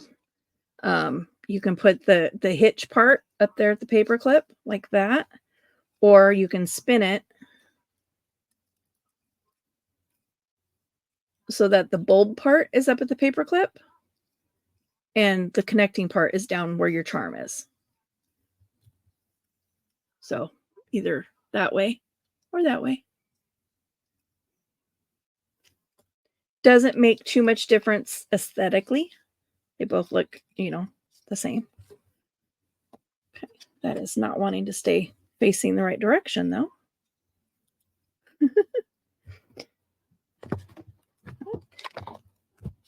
This is how they work. So now you've got your paper separated. And they just slide.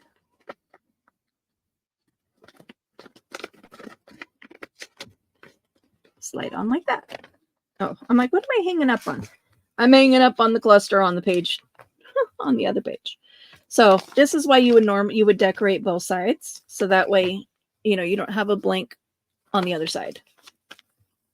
Right? But that's how easily they slide onto a page. Oop, let me slide this over.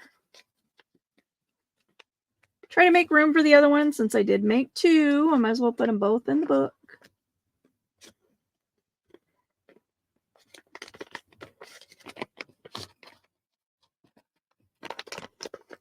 Got to get over the cluster on this page.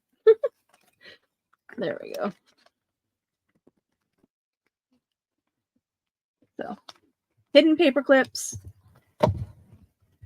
You can put the paper clip all the way on the inside if you don't want the option to have the paper clip so that you can put a dangle on it.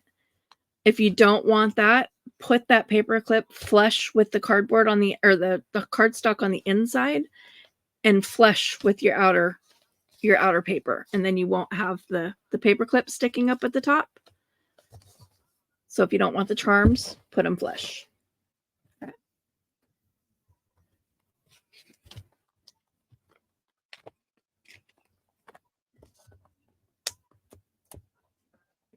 That would be week 26.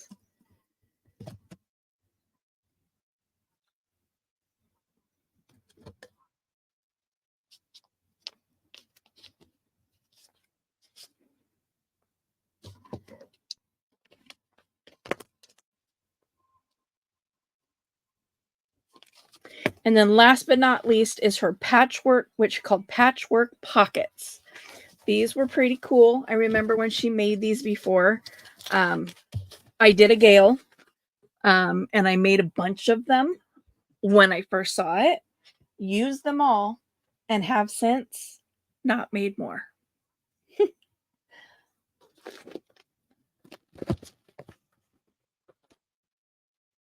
So I'm going to use this as my base just because I have it. And it's big enough that I can make multiples. Because she does it 2 different styles. So, okay. It won't fit. I'm going to cut this down 4.5.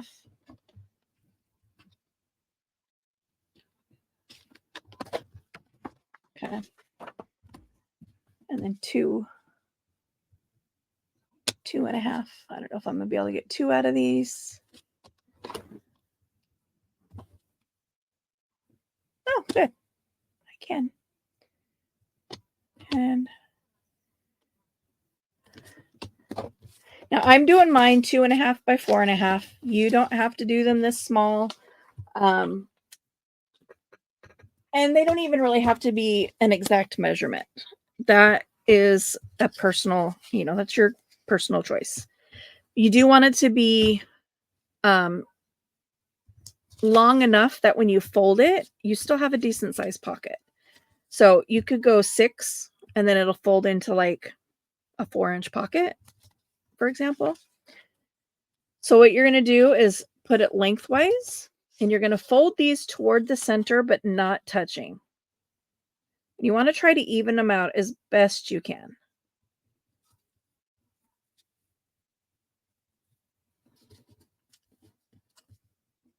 If they're not even, it's okay. This is junk journaling. This is scrap busting. It's homemade, it's DIY, it's whatever you want to call it. It doesn't have to be perfect. Okay. So you're going to fold them in like so. And then what you're going to do is you're going to use your scraps. Again, I'm reaching into my pile that's almost out of reach now.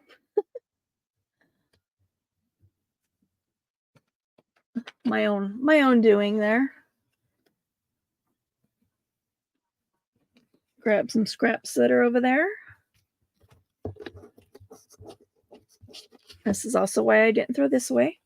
And you're going to create scraps that are the width of this that is folded.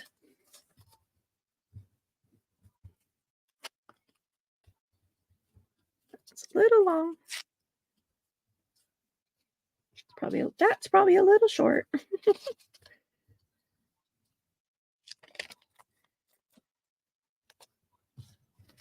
Okay. I like that for the other style.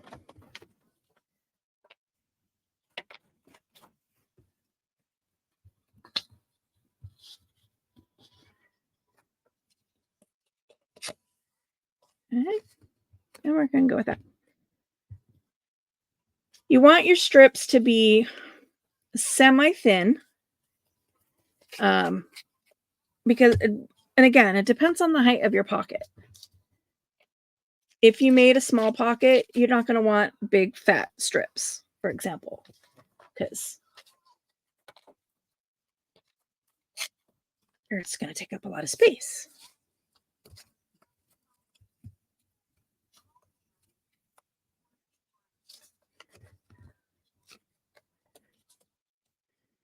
Okay.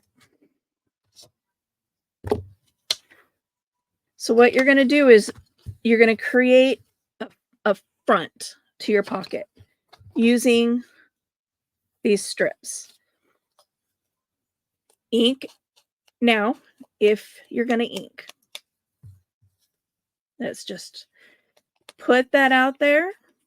Of your strips, you're just going to want to do the leading edge, the top edge of all of your strips if you're inking them. Whatever you deem to be the top, anyway.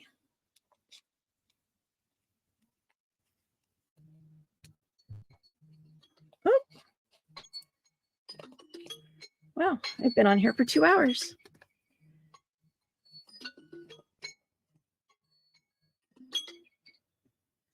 It's my alarm for my game. Okay. I'm going to round all of these edges. You don't have to. I'm going to do it because I like the way it looks.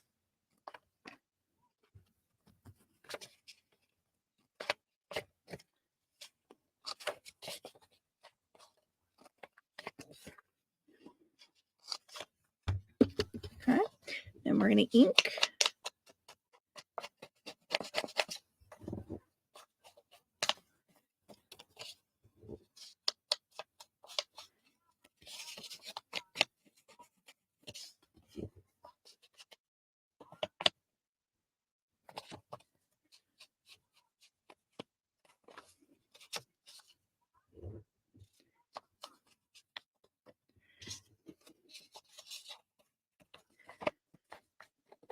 This is the base construction for these pockets. How you close them up, she showed several different ways to do it.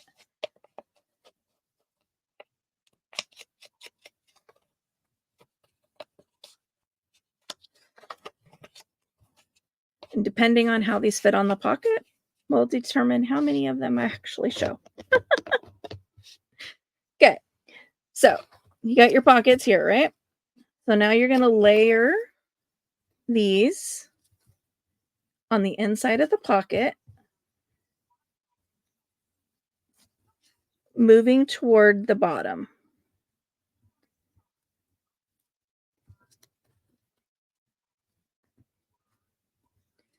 Let's cut this off just a wee bit.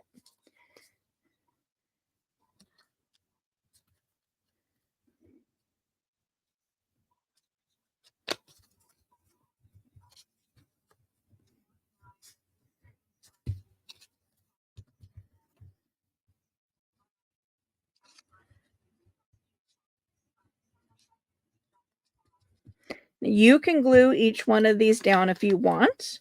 It's not really going to matter because things are going, since you're layering from top to bottom, they're going to naturally flow. Anything you put in there is not really going to get stuck on it. But if you feel more secure gluing each of these together, go for it. Otherwise, just hold them in place. Run a bead of glue up one side.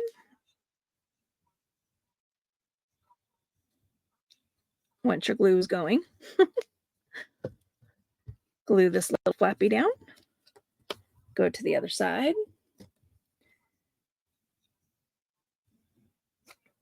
Glue up top. Glue that down. Okay. And what that makes is a little, right? So there's the front of your pocket. Now, closing it is several different ways. Because I already glued this one, because I wasn't really thinking, I'm going to show one way. Whoop, not with that paper, apparently.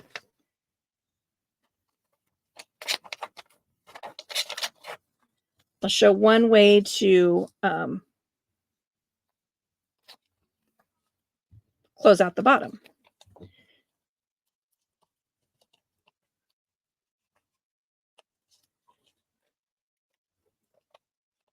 Okay. Which is to take another piece of paper and you're going to put glue across the bottom, but not down here where there's no papers. You don't want to close your pocket. Okay, we're going to start with that. Put your paper over it.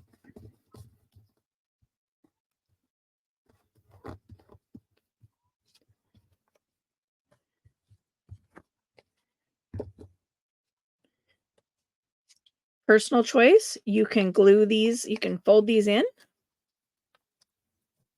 or you can trim them off. I'm all for always giving more strength.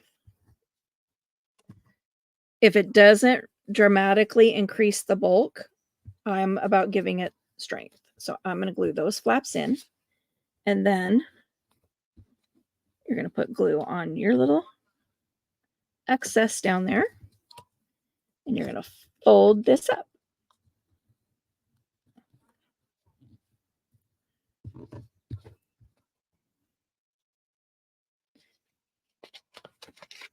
That seals your pocket.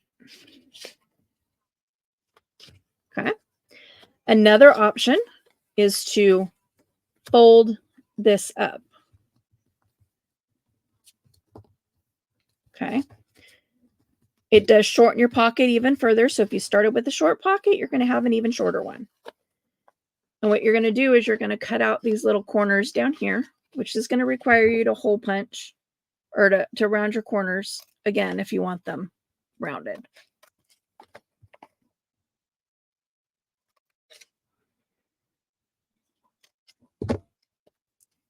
So re-rounding this one and re-rounding this one. And it also will require you to re-ink those two corners. as well as the fold.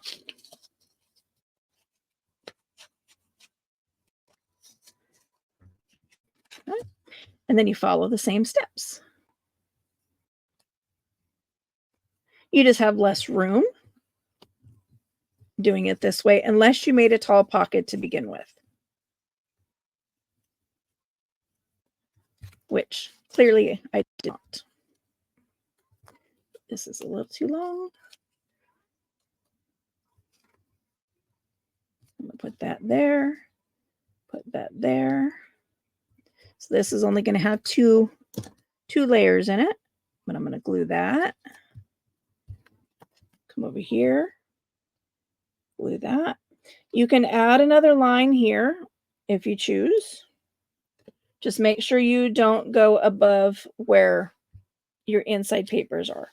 But that just glues this edge a little bit better.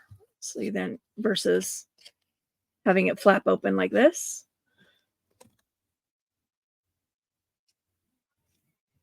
It glues it down. And then you glue this flap up.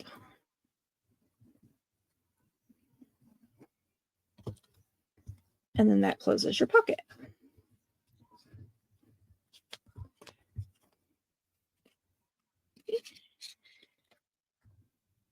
And then you have a pocket. And then what you would do would obviously decorate your outsides with whatever. I have so much glue on my fingers.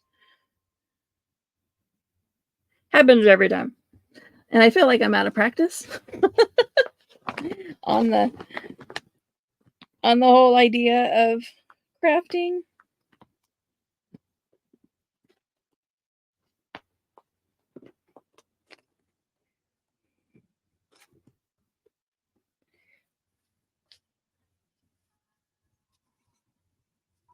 And put a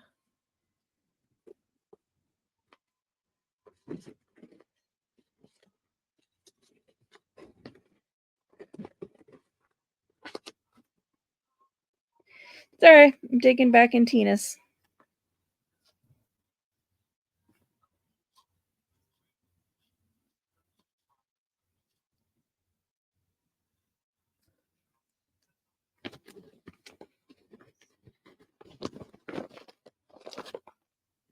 I'm not going to do a lot of fancy stuff because I don't want to waste all my goodies.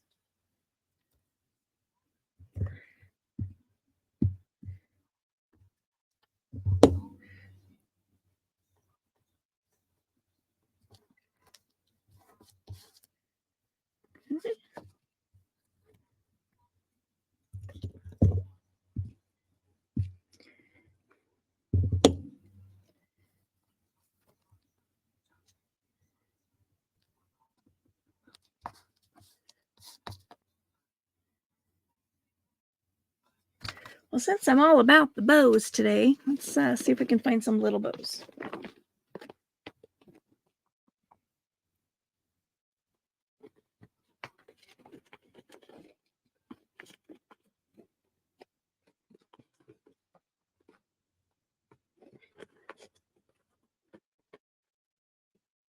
Although, to be honest, I don't even know if I printed out the little ones. I may have only printed out the big ones.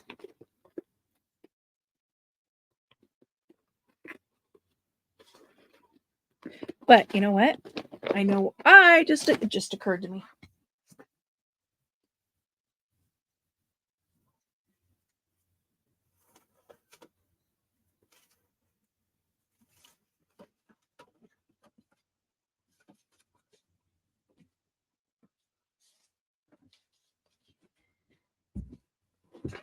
Just occurred to me where they are. I have not finished transferring all of this stuff into other storage. This was my first ever.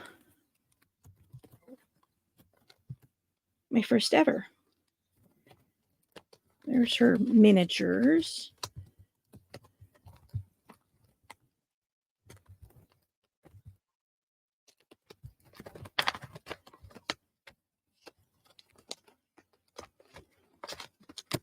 Okay. There's her frames. She did a whole series of miniatures for use on little things. And again, these were printed out when my ink was running low, so the colors are not, they are not true to her kits. That's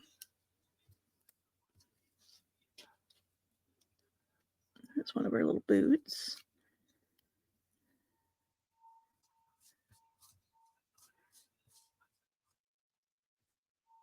They are just, you know, the color is off because of what ink my printer had left.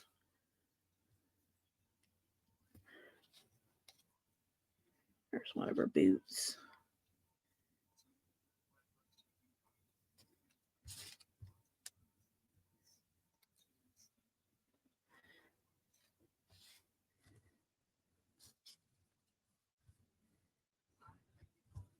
Flowers. I did not hand cut these out, just for anybody that might be wondering. I actually ran these through on my Cricut. I loaded them into program and let my Cricut do the work. Because, yeah, no.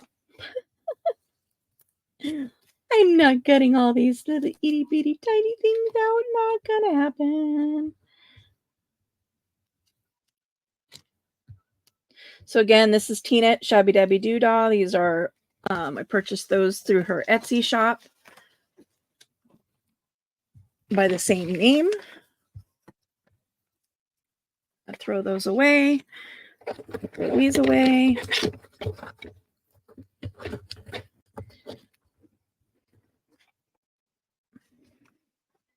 Really need to burn some trash, but I'm not going to go outside in 103-degree weather to do it.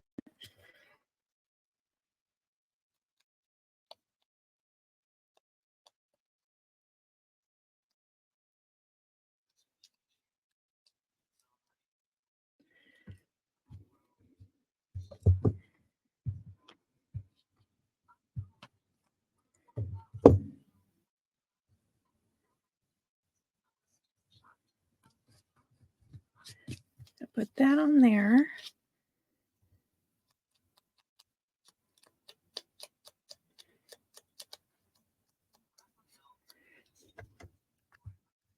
I will try to remember to put Tina's YouTube channel link and her Etsy link in the description box after this finishes uploading. I'm sure it's going to take a bit. A, it's long, and B, excuse me.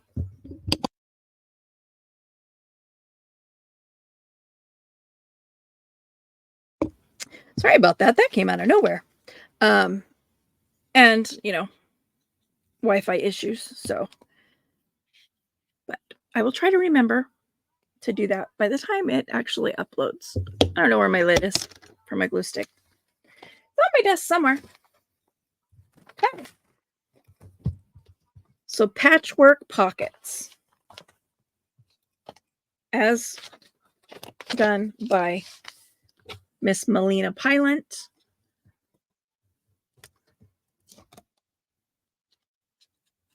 And again, you can put this down by gluing any U, making it so that the pocket is also a pocket, you know, so you can slide stuff behind it, or you can glue the whole pocket down. So you can either glue the full pocket like so. Try to cover up as much of my words there as I can. Or you can glue in a U shape.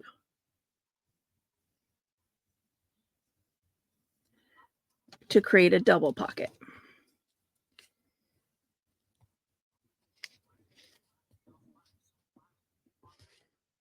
So here you have just the one pocket. Here you've got a pocket behind it and the pocket here.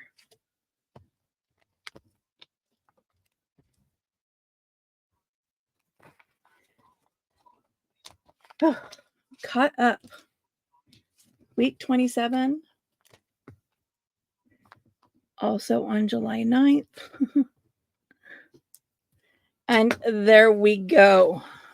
My goodness. I have no idea how I'm going to do the thumbnail for this. You can see my book is getting very chunky. And, you know, we're only halfway through the year. Still have all of these. And all of these. So by the time this year's done, my book may sit like this. So it is what it is. So yeah. Thank you for tuning in. If you've sat with me for the entire 2 hours and watched the entire project, I much appreciate it. Again, hit that like button on the way out if you didn't do so on the way in. Hit the subscribe button if you haven't already. And as always, please feel free to share my videos with anybody that you feel may be interested in learning a new craft or learning a new skill. So until next time, bye.